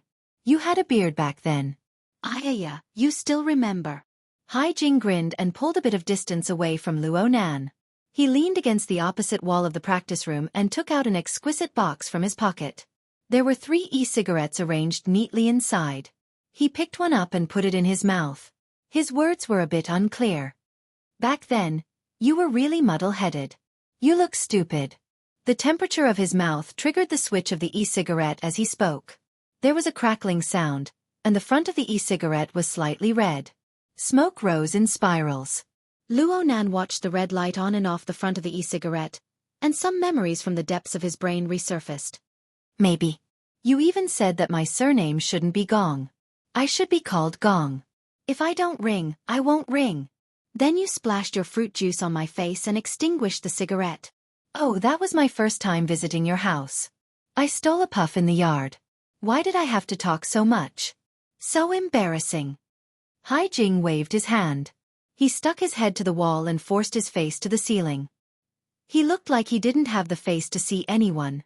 Perhaps this was also called not being proper. Luonan was more familiar with this image compared to Hai Jing's well-dressed suit. He laughed again and said to Hai Jing, "There's no band that doesn't want to sign a contract. I don't know about Moya. My aunt has always felt that the underground circle is too chaotic. If she knew that Moya signed with a proper management company, she should be happy. The underground circle is chaotic. This circle isn't peaceful either." The e-cigarette in Hai Jing's mouth shook up and down. Ming Tang Culture is facing a change in its shares. It's a matter right now. Forget it. Let's not talk about this. Luonan felt a bit of empathy. Not being able to enter the circle of the awakened was one thing. Truly entering the inner world seemed to bring all sorts of troubles. Obsession underground. Troubles in the sky. None of them can be avoided. Okay. You've become a philosopher. Did something hasten your maturity? Luonan blinked and changed the topic. Brother Jing, you still quit smoking in the end. I haven't really smoked for the past 2 years. It's funny when I think about it. I can't quit no matter what when I'm singing. But once I stop singing, it's all over. Hai Jing's wristband vibrated at this time. He lowered his head to look at it. Then he straightened his body and removed the e-cigarette. Here comes the trouble. I'll take you to find a place to rest. There are quite a few empty rooms here. Wasting them is wasting them, but safety and privacy are guaranteed. Luonan nodded and followed. Hai Jing put the e-cigarette back into the box. He suddenly thought of something and waved the box. All right. Thank your uncle for me. He was the one who recommended this Star Ember series to me. Luonan laughed without saying anything. But he suddenly remembered. Emoya had so many friends. Among the men, only Hai Jing was able to visit her home alone and enter her room. Perhaps this was the key reason why he mistook Hai Jing for his brother-in-law? Mistook. Ming Tang Culture was one of the organizers of this parade. Before the official performance, there were a multitude of matters to attend to. Hai Jing said that he was going to lead Luo Nan to find an empty room to rest in. But he hadn't taken a few steps when an urgent matter came pressing down on him. He needed to rush over immediately. Forget it. You go by yourself. Room 5627. Just turn around the corner at the end of the corridor. Hai Jing joked as he spoke. Don't worry about bumping into people. It's fine if you try one by one. Every practice room has its own privileges. You can't enter without authorization. Okay. Go do what you need to do, Brother Jing. Hai Jing turned around and was about to leave when he remembered something. All right. Your girlfriend is in room 5621. She's with Bai Yu and the others. You can go there and take a stroll. With your friendship with Teacher Cat Eyes, she shouldn't kick you out. BHD's music style is more suited to the tastes of you youngsters. You made 3 mistakes in a single sentence. Should I correct you or not? In the end, Luo Nan could only accept it with a smile. Hai Jing wanted to rub Luo Nan's head, but he came to his senses in time. He placed a palm on Luo Nan's shoulder. Have fun this weekend, but you need to show some concern for your sister. Luo Nan looked pensive as he watched Hai Jing leave in a hurry. 5627, 5627. Luo Nan followed Hai Jing's instructions and found room 5627 in the corner. He was just about to reach his hand out to grab the door handle when he suddenly stopped. He raised his head to confirm the room number. 5627. That's right. There are no problems with the privileges. But why were the 2 people inside able to go in? And why were they having fun so much? The use of mental senses actually manifested here. Right now, there was only one thing he was conflicted over. Should he continue watching? Or should he continue watching? Luo Nan sighed outside the door. There was a saying in Hai Jing that was very true. The industry was very messy. Youngsters these days were quite knowledgeable. No one was a pure white lotus. Luo Nan had attended health classes before. Mo Peng would sometimes sneakily give him some indescribable materials and the like. Luo Nan was not lacking in concepts. But he had devoted himself to researching all sorts of theories since the age of 10. He worked every day and night. How could he have the leisure to delve into these things? He never expected that 16 years of emptiness would bring him this sort of high-level course in a single day of enlightenment. They should both be artists. The man was handsome, and the woman was beautiful. Though their clothes were in disarray, their makeup and grooming were extremely fashionable. It was hard for Luo Nan to avoid lingering on the body of the woman. Though he didn't approve of this sort of behavior in broad daylight, he had to admit that they were very good-looking. The woman's long hair covered half of her face. The contours of her face were slightly distorted due to the intense exercise. However, artists had innate conditions that were a cut above others. They also had strict body management, as well as the polishing of temperament and style. When they were released in the darkroom, they really did have a charm that stirred people's hearts. Stop. What in the world am I thinking? Luonan didn't know how long he stood at the door in a daze. Of course, he didn't enter in the end. Instead, he walked forward with quick steps. After walking for nearly 20 meters, he finally stood still in the middle of the hallway and let out a long breath. His lips hadn't even parted due to the fast exhalation of air. His lips trembled rapidly under the impact of the airflow, emitting a strange puffing sound. The restless air that was stuck in his chest dissipated a bit with this comical sound. Goo! The forceful choking sound of laughter was very clear in the hallway. At the same time the sound of laughter entered Luonan's ears, the door to the next room opened a crack to reveal Bai Yu's cute round face. What the hell? You're so conflicted just by entering the door? Luonan raised his head to look at the room number 5621. This was BHD's practice room. What a coincidence. He turned his head to glance back. He had walked nearly 20 meters and was only 2 doors away from room 5627. After all, the practice rooms were very large. Bai Yu must have just gone through a round of practice. A thin layer of sweat covered her forehead, sticking to her hair. Her face was flushed red as well. Did you see your sister? You came here to visit me? That's right. Your girlfriend is in there. Don't you know if she's my girlfriend or not? Luonan only realized the ambiguity when he said it. He laughed bitterly. She has a boyfriend. What's that Caucasian guy's name again? Tanner. Bai Yu blurted out. Then she covered her mouth and shot a glance behind her.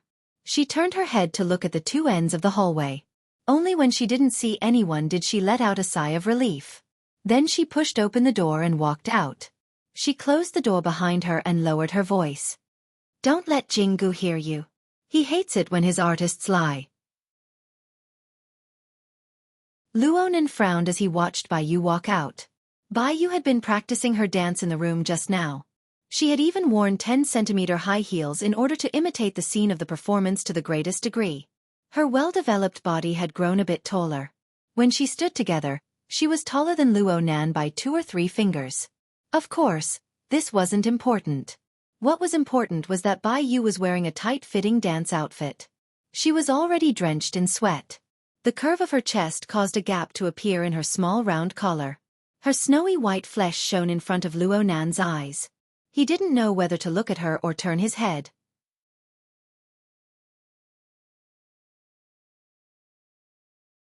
Chapter 454. It was probably the legendary goblins that got to their brains. Luonan wanted to smack his own head. He felt that he wouldn't be more embarrassed than he was right now if he were to fight with an extraordinary. Okay, this was an exaggeration. A moment of embarrassment was far from being comparable to a duel of life and death. Ever since he entered the inner world, everything he encountered was much more difficult than what he was facing now. Compared to the true predicament he faced, the current encounter was nothing more than a small stumble in adolescence. He had overcome even greater difficulties. There was no reason for him to shrink back now. No, there was no reason for him to be a slave to his desires. Luonan's mind fluctuated with a few thoughts, and he felt much better. He took a deep breath and maintained a steady tone of voice. I understand. Go back and practice. Where are you going? Did Brother Jing really arrange work for you? Ah! Before Luonan could think of a good reason, the sound of noisy footsteps could be heard from the other end of the corridor. A large group of people circled around the corner, room 5627, and walked over. The most eye-catching people in the crowd were the bodyguards with strong bodies in suits and leather shoes. They formed a dense layer around the perimeter. There were also service personnel with work nameplates hanging to the side. However, the most eye-catching person was a fashionably dressed woman in the deepest part of the crowd. She wore sunglasses, and her head was slightly raised. She was surrounded by people, and her aura grew more and more powerful. The spacious hallway became exceptionally narrow because of the arrival of this group of people. The wild mandarin ducks in room 5627 heard the noise. They tightly hugged each other from a negative distance. Under panic and stimulation, they secreted large amounts of dopamine, serotonin, estrogen, and so on. Their entire bodies responded, and they even confused the boundaries between pleasure and fear. Only now did Luonan discover that he had been paying attention to them all this time. This was really. The result of seeing oneself clearly was often awkwardness. Awkwardness wasn't a poison. One wouldn't die from suffocation. Luonan thought that he was the only one who knew from beginning to end. At most, he would be able to research the information in private. This was a benefit brought to him by his ability. It was fine as long as he didn't get affected by it and reflected his desires into reality. Luonan's mental construction had just reached a certain level when he suddenly felt a tug. He turned his head to look and saw Bai Yu's taut face. She gave him a meaningful glance to get closer. Her body language was quite nervous. With Luonan's current attainments in body techniques, he obviously wouldn't be tugged by a little girl. But, seeing Bai Yu's expression, he took the opportunity to walk over and the two of them stood against the wall. Bai Yu let out a sigh of relief. She then lowered her head and crossed her hands over her abdomen. Her posture was as proper as a flight attendant's. At this moment, a group of people happened to pass by. She immediately smiled and greeted them in a low but clear voice. Sister Weiwei, Director Wu. Even with Luonan's eyesight, he wasn't able to see whether or not the powerful woman responded. Instead, a middle-aged man in his 50s spoke to Luonan's side. Don't loiter around outside. If you need to practice, go practice. The dense mass of people walked past. They made a right turn at the end of the corridor, breaking away from Luonan and Bai Yu's line of sight. However, Luonan's mental senses remained clairvoyant from beginning to end. At the corner was a semi-sealed passageway. The passageway was locked by a transparent electronic door. At the end of the passageway was a carved double door. Behind the door was a rather luxurious suite that could easily fit dozens of people. The group of people walked into the suite. Not long after, the service staff who had just followed them in hurriedly left, most likely having received a task. Seeing the service staff pass by, Bai Yu stuck out her tongue. I got caught. I have to get out of here. Hold on, who's that? Director Wu. She's the head of the company's artist department. Brother Jing's immediate superior. Of course, she's also our big boss. Bai Yu's eyes blinked as she spoke. It was as if she was telling Luonan that she was different from the boss she had won a bet with. Luonan's heartbeat sped up a bit when he was stared at by these eyes. Unfortunately, the scene of the ravine and snow-white muscles kept swaying in his mind. He did his best to rid himself of the effects of his hormones and tried to chat normally. That Sister Weiwei should be an artist as well. It looks like she's treated much better than you. How can that be the same? Ha! You don't know her? I'm not familiar with the entertainment circle. You really don't know her? What's there to show off? Ah! My heart suddenly feels better. Bai Yu clasped her hands together and made a gesture of thanking God. Then she happily explained to Luonan, that's the pillar of our Ming-Tang culture, Xiwei. She's a standard A-list artist. She's quite famous in East Asia and Southeast Asia. Xiwei? You don't have any impression? No, I can remember a bit. She debuted as a super pure and innocent celebrity. She seems to have successfully transformed her career. Her acting path is quite wide. There was a period of time when Mo Peng was very obsessed with her. He borrowed money from me to buy peripherals. Bai Yu let out a long sigh. Peripherals. When we debuted, peripherals were half sold and half given away. Even so, we still accumulated half a warehouse. She's not like Sister Wei. Her position as the #1 sister in the company will be more or less stabilized in the next few years. Luonan paid attention to the situation in the room. He discovered that Xi Wei and the big boss of the artiste department, Director Wu, were talking on equal terms. She was even a bit stronger. Sure enough, she had the style of a #1 sister. She's even invited to stand on the stage for this sort of parade and assembly? Sister Wei's transformation was in the direction of public welfare. Plus, with her popularity, standing on the stage is more effective than us dancing for an entire night. Ha! That's weird. Sister Wei's schedule is famous for being tight. There's still 7 or 8 hours until the performance. Bai Yu's eyes shone brightly. Her eyes were lit up by curiosity. She had long forgotten about being caught red-handed. She lowered her head and operated her wristband. She checked the internet and even signaled Luonan to come over and enjoy the show. Sky Street. One of the largest gossip communities in East Asia. Their social media accounts are updated in real time. Even though it's annoying to be exposed here, honestly speaking, We still hope to see news about ourselves on there. It'll increase our exposure. Look, it's this.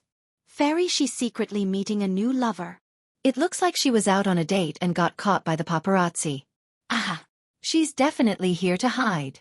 This sealed floor was indeed quiet. The paparazzi didn't have the authority to come here. But what the hell was Bai Yu excited about? Luonan finally understood.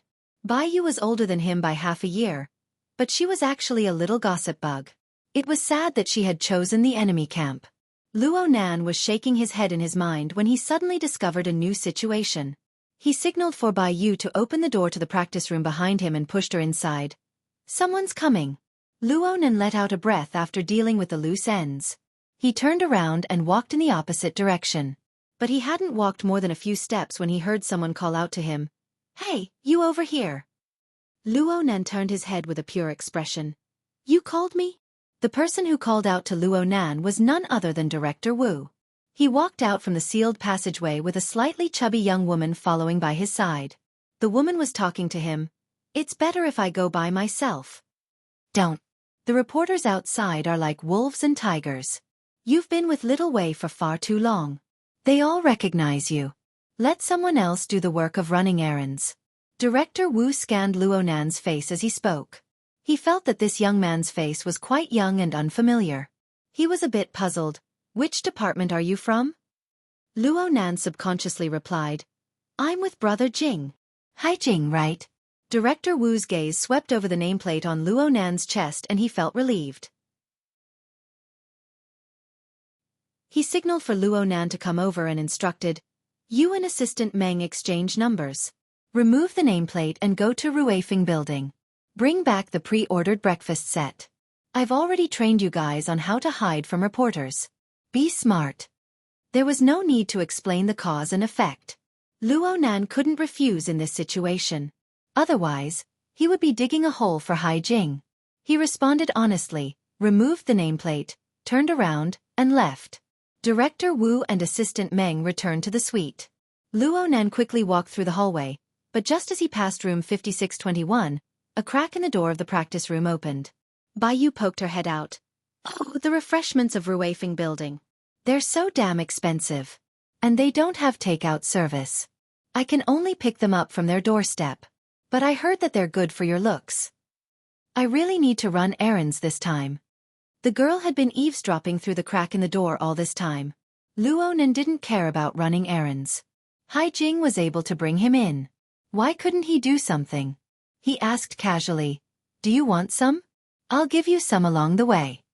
There's no need for refreshments. I can't afford them. Ha! She turned around and said a few words into the room. A few seconds later, she poked her head out again. She blinked her eyes fiercely and did her best to charm. Brother Luonan, come in for a bit, okay? Luonan sighed and entered the room according to her words. For gazes fell upon him as soon as he entered the room. He recognized Cat Eyes and Yu Qin. There were also two young girls who were a bit older than Bai Yu. They were undoubtedly the other two members of the BHD group. Hai Jing had mentioned before that one of them was Shui Yuan, who had the nickname of Housekeeper. The other was Clara, Barbie. As members of a girl group, their personas were quite distinct.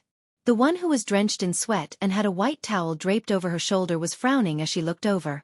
She was most likely Shui Yuan. She had a serious face and her figure was the most well-proportioned and fit. As for Clara, she was undoubtedly the charming mixed-blood beauty. Her skin was as white as milk and her looks were extremely high. Bai Yu giggled and clapped. Hurry up, hurry up. High-end free labor is only available once. Boss Luo is going to Ruifeng Road to pick up takeout. Anyone who wants to pick up something along the way, hurry up and sign up. The floor is closed right now. If you miss this opportunity, you'll have no hope at all. Shredded radish? The charming Clara let out a low laugh. She was amorous, and she was much more mature than her age. She also casually created a new nickname for Luonan. Barbie. Duh. As the captain, Shui Yuan naturally opened her mouth to reprimand her team members for their impolite actions. But when the nicknames of these two were linked together, it was quite funny. Shui Yuan acted as if she didn't notice. She took the initiative to extend her hand. You must be student Luo. Hello. Luo Nan extended his hand in response, but he was slapped away by Cat Eyes, who had just walked over halfway. Cat Eyes didn't care about Luo Nan and Shui Yuan's awkwardness. She clapped her hands to attract everyone's attention. If we delay any longer, we'll miss breakfast time. The boss is running errands for Shi Wei. It takes around half an hour for him to go back and forth to Ruifeng building. The other takeout deliveries should arrive around this time as well. How about this? Everyone can order their own food and wait for the boss to come back to bring it up at the same time. No problems, right?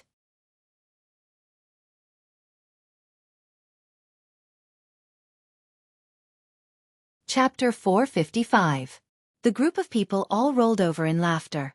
But these girls did not know how much complicated information was contained in Luo Nan and Cat Eye's conversation. They also did not know what sort of sharpness was hidden in their gazes. Luo Nan was drunk when faced with such a believer who was unconvinced and had a tendency to self-destruct. Shui Yuan, who was next to Luo Nan, thought of something. She suggested, let's first exchange numbers. We'll send our orders to student Luo to avoid mistakes and to avoid transferring again. Bai Yu was the first to agree. But she turned around and revealed a fierce expression. If the private numbers of 3 future idols get out, you're dead for sure. Unfortunately, no matter how much she twisted her face, her adorable round face could only show cuteness. Luo Nan shrugged and extended his hand to exchange numbers with them. He also gained the friendship of the BHD girl group. He waved his hand, turned around and walked out. You guys hurry up and order your food. Also, please pay attention to the type of food. Fast food and pastries are the best. I don't want to have to wait downstairs for a dozen or 20 minutes after coming back. Bai Yu let out an ah, and expressed with extreme innocence, we're all obese. What about body management? Shui Yuan stared at her. Body management has already collapsed the moment you suggested it. But Captain, you didn't refute it. I'll take you guys to strengthen your training for 2 hours. Hypocrite. Pervert. Luo Nan had already opened the door to leave the BHD group's internal strife. At this time, the silent Yu Qin walked up to him and whispered into his ear, Mr. Luo, let me go with you. Ha! No need, no need. Cat Eyes giggled as she hugged Yu Qin's shoulder. She kissed her and firmly pressed her down. Right now he's burning hot. His head has a fever. It'll be better for him to go out by himself. You're the one with a fever. Luo Nan retorted.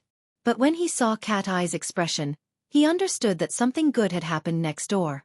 It was impossible to hide it from her. In fact, Cat Eyes might have even seen his relatively straightforward reaction earlier on. Was it awkward? Of course it was. But his special relationship with Cat Eyes had more or less dispelled a portion of it. He just glared at her and opened the door. Cat Eyes suddenly said, I won't order a meal for you. You can just go to Auspicious Abundance Restaurant and receive a flowing stone set.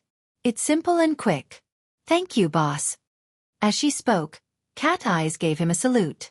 Luo Nan turned his head, speechless for a time.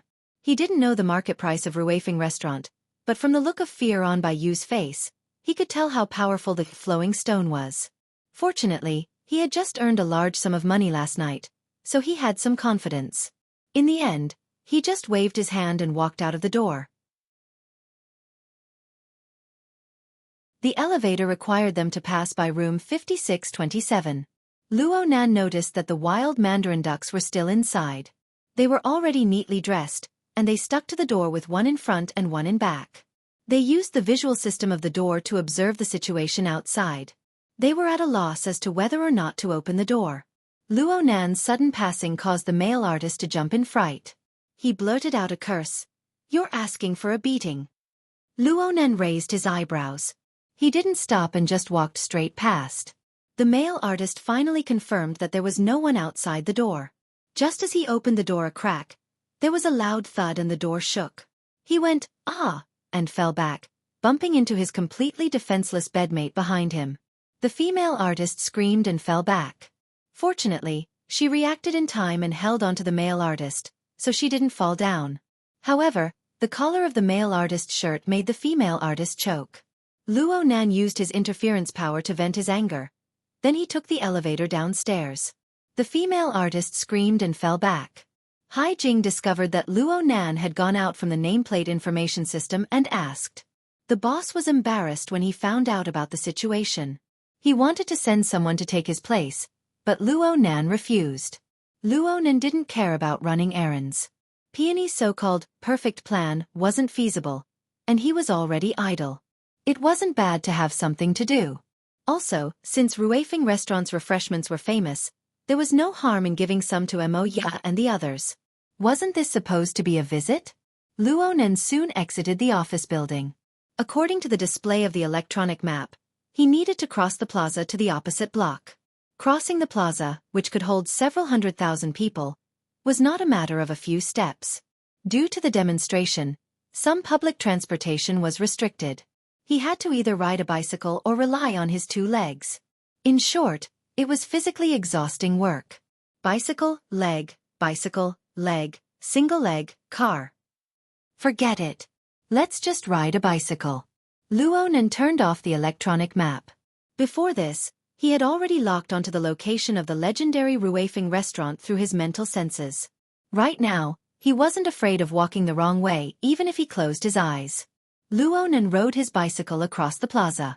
Right now, the municipal plaza could be considered to be a sea of people. The bicycle needed to take many detours before it could find the specially opened evacuation tunnel.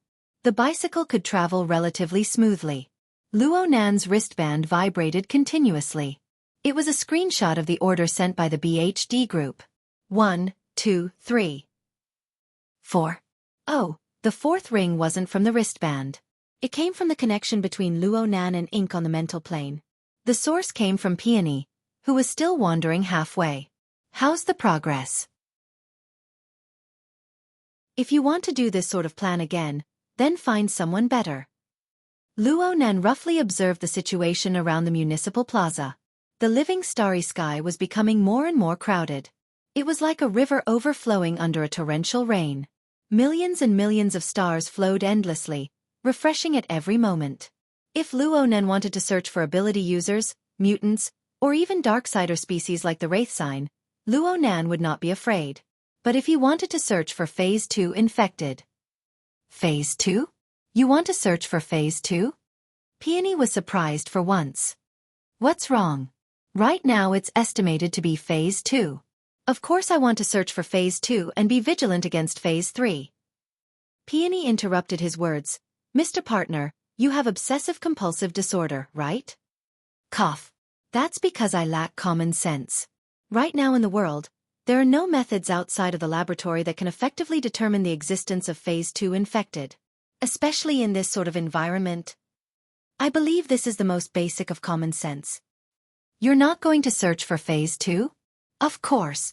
Phase 1 is the source of infection for mutants. Phase 3 is the target for primary mutants.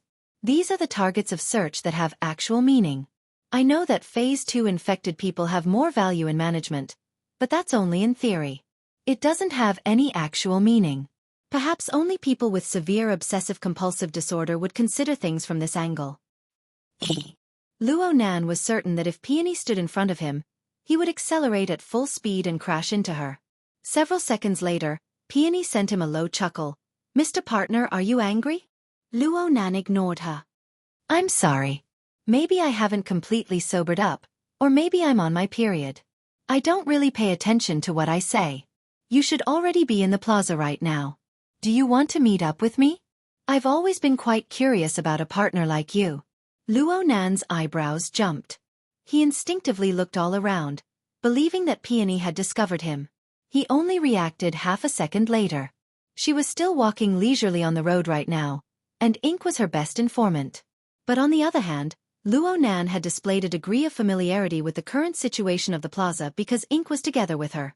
This made Peony make a judgment that matched the facts. Did he give himself away? Luo Nan hesitated for a moment.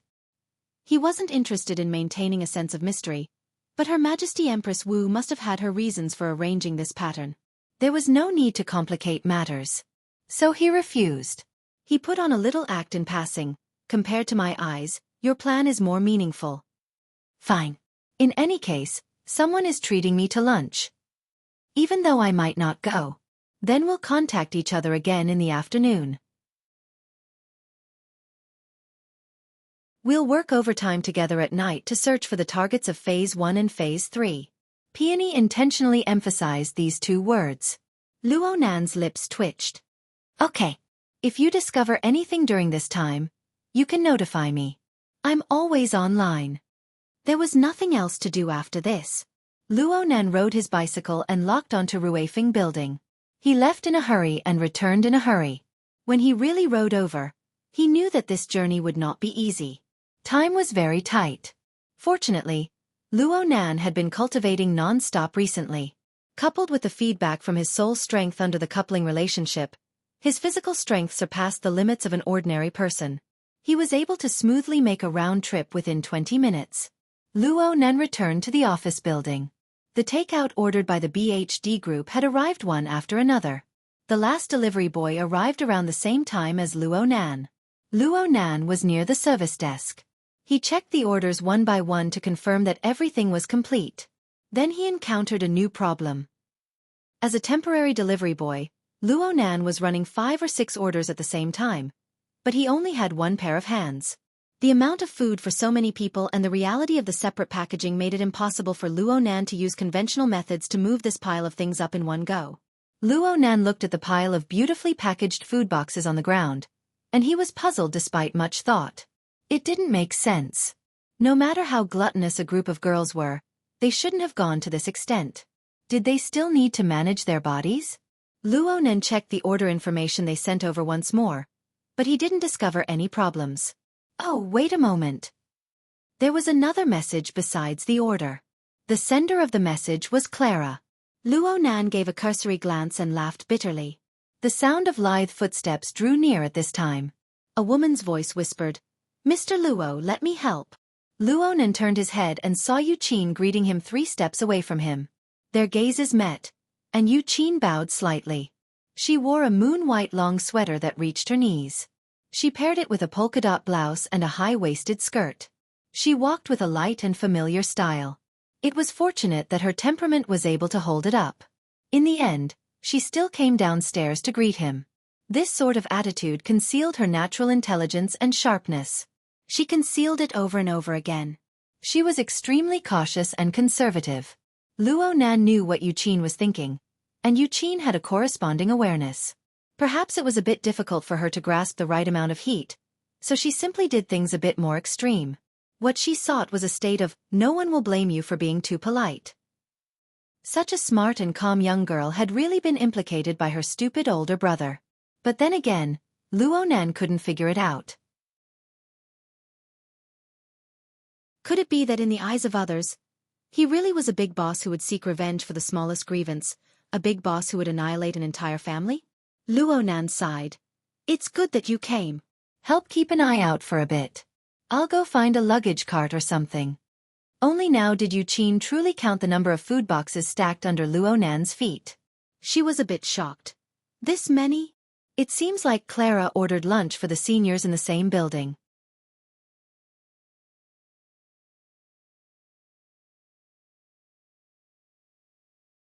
Chapter 456. Yu Qin and Clara's friendship had not yet reached the stage of judging behind her back, so she only smiled. As it turned out, the possibility of finding a luggage cart in the lobby of an office building was almost zero. In the end, the two of them still had to use the simplest method of manual labor to move the food boxes into the elevator. Let's move one batch first. Later, you guard the elevator. I'll move the rest over. All right. By the way, call them, especially Clara. Just wait outside the elevator. It's a waste not to use the labor. Once we arrive at the station, we'll split them up. Yu Qin obeyed obediently and really called the other side. Then, the two of them picked up the big and small food boxes and walked inside. Since it was a private elevator, not many people used it. They didn't see anyone else on the way. It was also at this moment that Yu Qin finally broke the veil. Mr. Luo, I'm very sorry. Luo Nan gazed at the long corridor in front of him. He was a bit helpless. I don't care about that matter. I know. Yu Qin lowered her eyes and smiled faintly, her meaning subtle. I can see that. However, I said, sorry. Because if I didn't do something unnecessary to confirm it from you, I wouldn't be able to feel at ease. That's why I pestered you so much today. Please forgive me. Only then did Luonan shoot her a glance. He nodded and said, "It's fine." Before Yuqin could say anything else, the elevator in front of them opened and a middle-aged man hurried out. He was dressed in formal attire, and the style was quite similar to that of Hai Jing. He took off the nameplate on his chest as he walked. Luonan's eyes were sharp. He saw that it was the pass to Ming Tang Culture's floor. As they walked past each other, the man glanced at him. His wristband rang at that moment. He quickly answered the call and answered, Yes, I'm Xiao Sha. It's on the first floor of the Tonghui building. Just come over, I'll wait outside." "No problem. There's absolutely no problem with the authority." Luonan piled up the food boxes in the elevator and left Yuqin to look after them. Then he went back and moved them a second time. In the lobby, he saw the man with the surname Sha standing straight outside the door like an old doorman. Luonan didn't mind. He carried the remaining food containers back to the elevator and tidied things up with Yuqin. They both swiped their nameplates and prepared to go up. A second later, the elevator doors opened again. He could vaguely hear the man surnamed Sha panting outside. "I made it. Young Master He, please." A group of people hurried in as they spoke. The leader of the group cursed, "Xia City really has enough paparazzi." Luonan and Yuqin had already paid great attention to their placement, but there were far too many food boxes. The people who came later were in a rush. The person at the front nearly kicked over a food box when they swarmed in. Actually, Luonan had already kicked him, but Luonan used his interference power to move along with the force without making a sound. The momentum was eliminated, and Luonan passed smoothly. He did it very discreetly. In the elevator, be it Yuqin or the person who came in first, none of them noticed. But outside the elevator, there was a strong reaction from the people who were entering one after another. They rushed forward and grabbed the shoulder of the person in the lead, forcefully pulling him back. His aura exploded, stirring up great waves.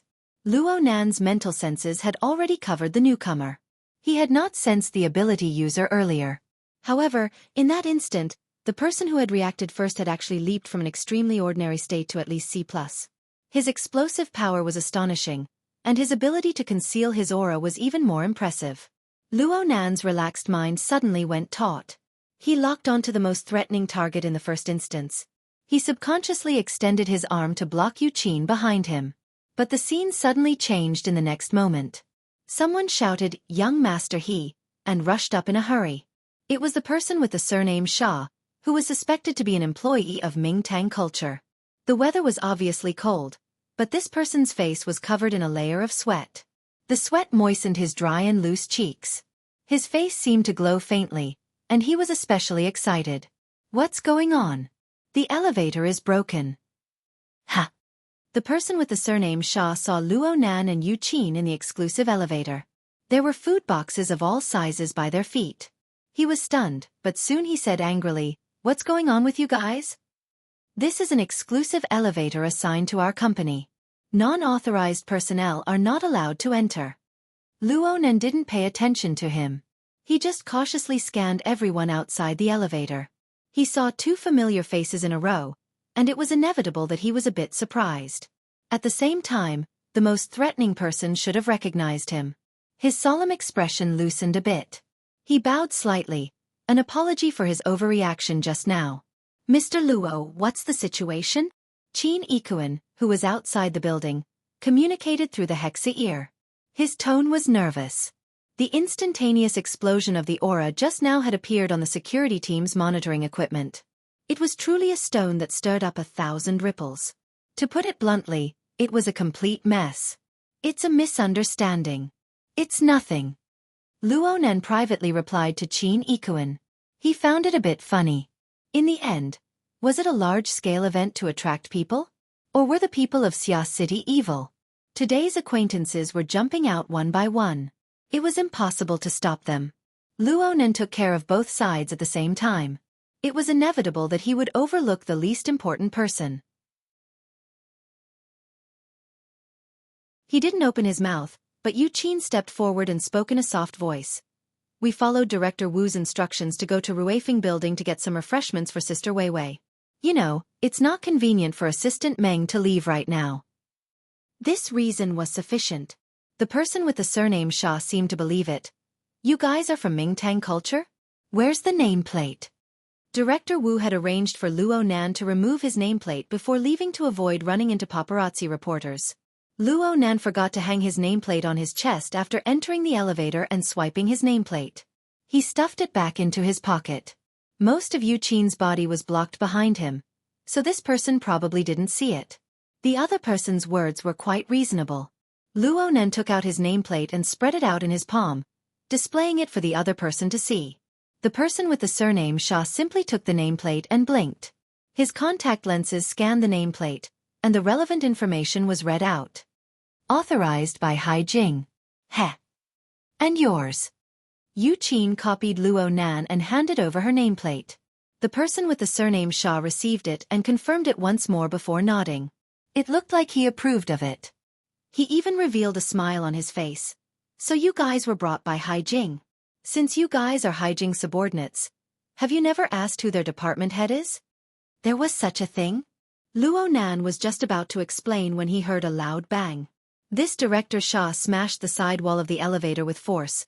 Which family do you guys belong to? You came in through crooked means? Mountain Creek or BHD? Speak. Luo Nan knew that things were bad when Manager Xia's expression suddenly changed. The two of them had indeed gone through the back door. They could accept being reprimanded. But Director Xia's words clearly put a label on Hai Jing. The meaning behind it was quite deep. Luo Nan frowned. The two acquaintances, outside the elevator, were watching with cold eyes. He didn't want to engage in a meaningless conflict and make a fool of himself, so he said, "We really were upstairs helping out." Every single bastard says the same thing. Then they do whatever they want to do. Director Xia sneered. Director Wu has a myriad of problems to deal with every day. He only recognizes nameplates and not people. It's not strange that you guys have Hai Jing supporting you from behind. Everyone knows that Sister Wei has the habit of having morning and afternoon tea. But don't tell me you guys bought all of this for Sister Wei? Okay, you guys don't need to say anything. I'll have Hai Jing explain things to Director Wu. Director Xia quickly blinked twice and took a picture of Luo Nan and Yu Qin. He raised his chin. Leave Sister Wei's tea and snacks behind. Take the rest out. Be more self-aware, or else I'll call security. Director Xia turned his body after he finished speaking coldly. His arrogant figure instantly bent in half, and the wrinkles on his face piled up. Young He, please wait a moment. We'll be done here soon.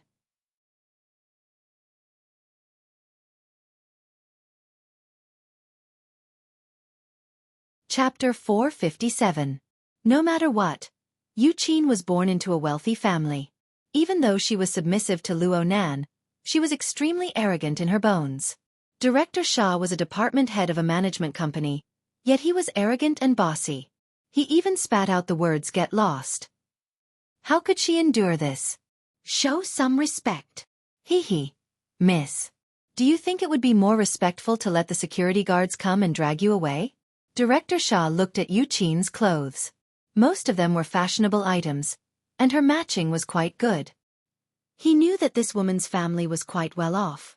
Normally, he wouldn't have directly shed all pretense of cordiality. But right now he was backed by the young master of the He family.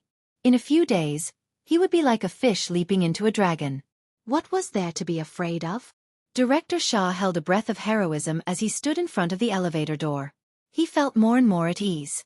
He didn't waste words and directly called for the building's security guards. He finished calling and saw that Luo Nan and Yu Qin had no intention of coming out. He wasn't in a hurry. He reached out and pointed at the two. Shameless, huh? Fine. You guys stay here. Director Xia directly confiscated their nameplates and used his authority to lock down the elevator. Only then did he turn around and smile once more. Apologies, young He. I wasn't strict enough with my subordinates. I've made a fool out of myself. There's no reason to reason with these idol-chasing kids. I'll deal with the relevant personnel of the company severely later. Young He, don't let them ruin your mood. I'll have the property management open up a backup elevator. It won't take much time. Young He chuckled outside the elevator. It's fine. Director Shah handled things well. You've thought things through very thoroughly. It's my duty. It's my duty. Young He, this way please. Director Shah relaxed completely when he saw that Young He didn't blame him. He twisted his face and gave Luo Nan and Yu Qin a cold glance. He was about to walk out of the elevator when he remembered something. Give me Sister Wei's refreshments. He wanted to be bold and confident, but Luo Nan and Yu Qin were disinclined to pay attention to him. Director Shah saw that the security guards had already come over from the other end of the corridor. He was even more fearless. He simply did it himself. He lowered his head and searched through the food boxes on the floor. He had seen the refreshments and food boxes of Ruifeng building before. According to his thoughts, there was only one such high-end custom-made food box in the elevator. He could just take it away if he found it. He believed that this young couple wouldn't dare to snatch it. But when he cast his gaze over, Director Shah was stunned. 1, 2, 3. 3 maroon food boxes specially made by Ruifeng restaurant were neatly arranged at the innermost end of the elevator. The original wood material and the 3-story pavilion's design were exactly the same as the Eastern classical artwork.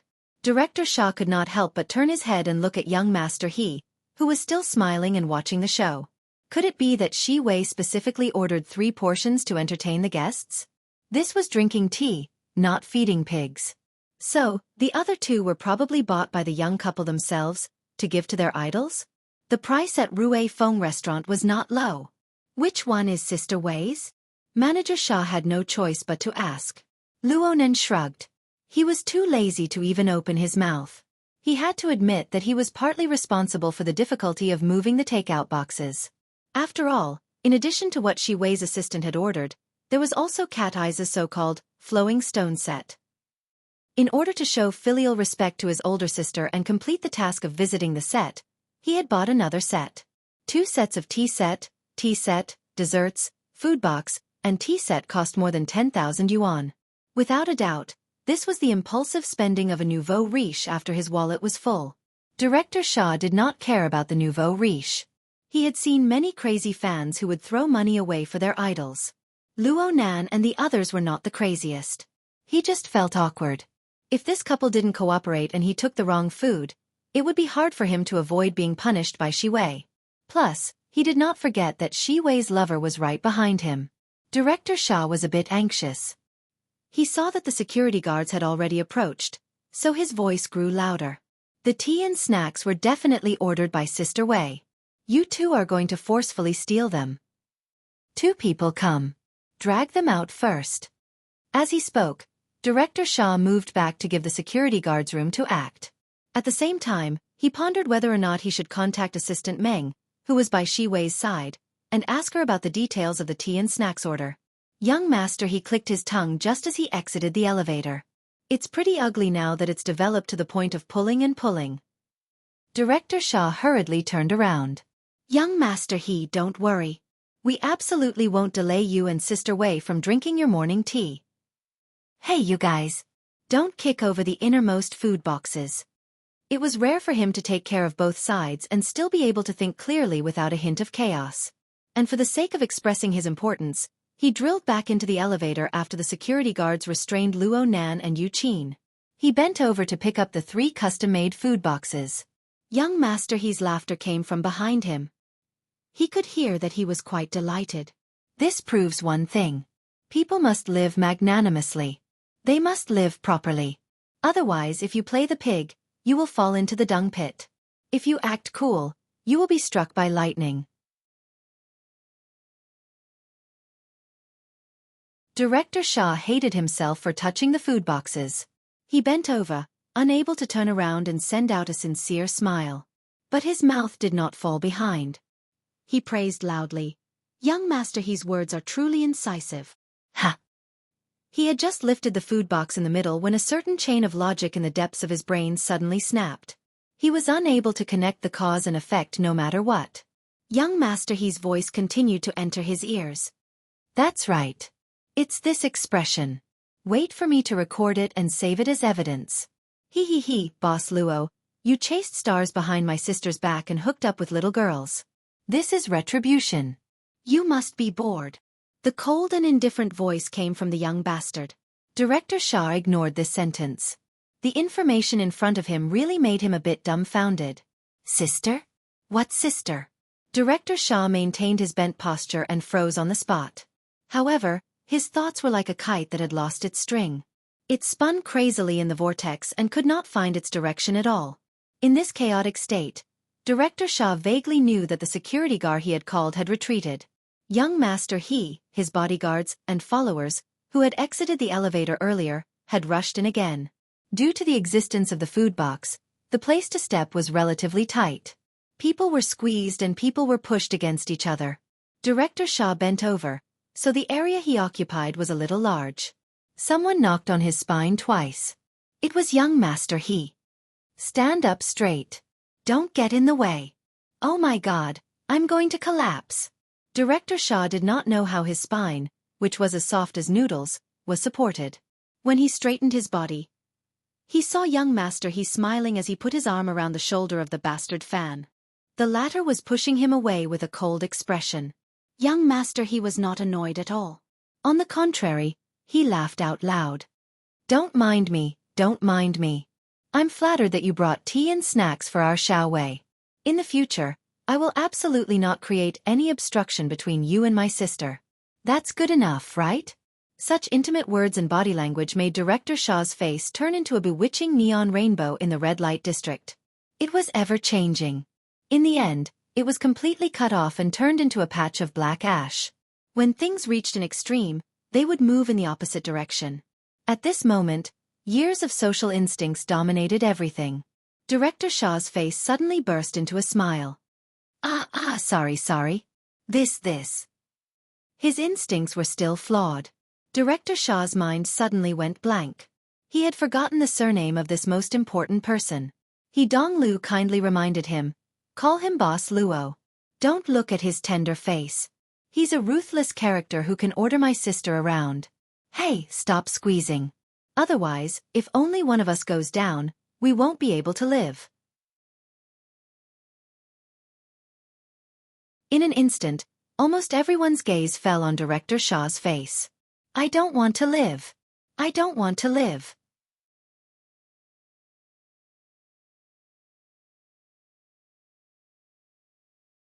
Chapter 458. He Dong Lu, temporarily unemployed, a vagrant. The elevator went up quickly. Young Master He introduced himself. He looked humorous, friendly, and elegant. It was as if the scene of him hugging his shoulders and laughing strangely was all a dream. Hello, young Master He. Yu Qin extended her hand and lightly shook He Donglu's hand. Luo Nan gave a simple introduction according to etiquette. Yu Qin. Classmate. Actually, the relationship was a bit more complicated, but Luo Nan was disinclined to explain it to He Donglu. Hello, classmate. You have unlimited possibilities. He Donglu recovered his mischievous demeanor. However, he stopped there and didn't continue teasing. Didn't he step forward just now to control the situation? He absolutely couldn't let the dangerous person in front of him fly into a rage out of humiliation. Since they had appeared here, there was a high chance that they would continue to cross paths. He was here to amuse himself. There was no need for him to put himself in danger. Oh, and don't clash with the target. At this time, Yu Qin's bracelet vibrated. It was by Yu and the others, who were anxiously waiting at the elevator, making a phone call. Yu Qin didn't mention the conflict downstairs. She simply said a few words and hung up. He Donglu swept his eyes over the rapidly changing numbers on the panel. He said with a smile, "Many thanks, old bro. You personally brought the takeout. This is a great favor. I'll get Shi Wei to toast you a few more cups later. If she has any good friends, I'll introduce them to you first." Luo Nan responded in a lukewarm tone. It was just in passing. No need to be polite. Though Luo Nan said this, he still gave He Donglu a few more glances. After all, it was gossip about an A-list celebrity. He had just read it with Bai Yu. Even if Shi Wei was an A-lister, she would not have the guts to cheat in front of young Master Kong Tianhe. This was probably the legendary changing the scene. The atmosphere in the elevator became a lot more natural. He Donglu pointed at the food boxes on the floor and said with a smile, "Then, old bro, who are you visiting? Look at this amount, TSK. Isn't this too much of a philanthropist? I, your brother, am willing to admit defeat. Luonan didn't beat around the bush. My cousin's band is performing tonight. There are also a few new friends I've made." He Donglu was very surprised. "Ah, then I really have to support you. Her band is Shanxi. She just signed a contract with Ming Tang. She's not that famous." He Donglu's brows jumped. "Just signed? At this time?" Luonan's gaze was focused. "Is there something wrong? Brother, it seems like your sensitivity is not high enough. Don't you know which company owns Ming Tang Culture?" He Donglu didn't intentionally leave him hanging. He quickly answered his own question, "The Ancient Castle Financial Group, the Blood Flame Order." He purposely lowered his voice when he said the last word, creating a perfect atmosphere. Ding dong. The elevator reached the 56th floor. The atmosphere lightened a bit, but He Donglu was able to see Luonan's tightly furrowed brows as he wished. He spread his hands. "So you understand. Speaking of which box is she weighs? I'll just bring it over." "The middle." Luonan responded subconsciously. "Aha, thanks a lot. Speaking of which, He Donglu was quite ostentatious. Apart from the old driver bodyguard that Wang Yao had seen in Ocean Sky Cloud City, there were still 5 or 6 attendants. Naturally, there were people taking his place at this time. The elevator door opened, and He Donglu walked out with a beaming smile. In the next moment, his eyes lit up. Hey, didn't I say that Ming Tang's resources aren't bad? You guys are that long-legged good-looking group? What's your name again?" All the members of BHD were gathered outside the lift. Originally, he was waiting for his family's pastries and snacks. Who would have thought that when the elevator opened, a playboy would come out? They couldn't help but be a bit stupefied. Luckily, the housekeeper, Shui Yuan, was well trained. She counted to 3, then the 3 sisters bowed at the same time with a smile. "Hello, we are BHD." He Donglu chuckled. His playboy temperament flared up. He instinctively reached out his hand, wanting to touch the face of Clara, the most good-looking of them all. But his hand was halfway there when he felt an inexplicable chill on his back. He cursed inwardly and could only lift it up. He tidied his own hair and turned around. "There are quite a few people here in Ming Tang that I like. I suddenly have an idea. Brother, let's join hands. We can talk about the capital operation. I'll give you 20% of the shares. You just need to help me grasp the timing and see when it's good to strike the bottom." Luonan stared at him. "Tian Bang is a member of your military. He's even in the Coastal Defense Force. Tian Bang isn't that vulgar. As for me, my position in the He family isn't that high. You, on the other hand, can ask my sister and your secretary about the progress." He Donglu extended his hands and bumped fists. "Our appetites aren't that big. Even if they beat our brains out, it won't hinder us from picking up girls. Cough, earning money." Luonan shut his mouth and didn't say anything. He didn't feel like continuing this topic. He Donglu shrugged his shoulders and turned around very straightforwardly. "Thank you again. Come back and have some tea later." At that moment, he led a group of bodyguards and followers and swaggered away. Luonan stared at Luonan's back. He felt that Luonan seemed to be close to him, but Luonan's mouth was full of lies. Luonan was filled with dissatisfaction towards Luonan. This was very normal. With He Donglu's family background, there was absolutely no need for him to stick his face to an ability user. Not to mention that night at Ocean Sky Cloud City, when this person was being domineering, when he was forcefully suppressed by He Yuan. Kitty. Any man would feel aggrieved after such an experience. Wouldn't it be a joke if they became the worst friend the second time they met? He Donglu seemed to have noticed Luonan's line of sight. He turned his head and waved at Luonan before he turned the corner. His smile was brilliant. After entering the passageway corridor, He Donglu's smile didn't change. He pressed the secret communication button on his wristband to talk to the bodyguard beside him. "Speaking of which, how about me and that kid's older sister go for a while? It should be easy to play rock and roll. What's this called? Courtesy demands reciprocity. Don't you learn this from my sister? The bodyguard didn't want to get involved in this topic, but out of professional considerations, he still responded, right now he has a security team by his side. We have people in there. Holy crap. Old C, when did you become sinister? Luo Nan has always been a target that the military has been trying to control. It was Miss Een who arranged for people to be placed there. It was for protection and for precaution. He Donglu said unhappily, I know that this fellow is very dangerous. But can't you be a bit more straightforward with your words? The bodyguard, Old C, organized his words before saying, Luo Nan in the inner world has the highest evaluation of AB+.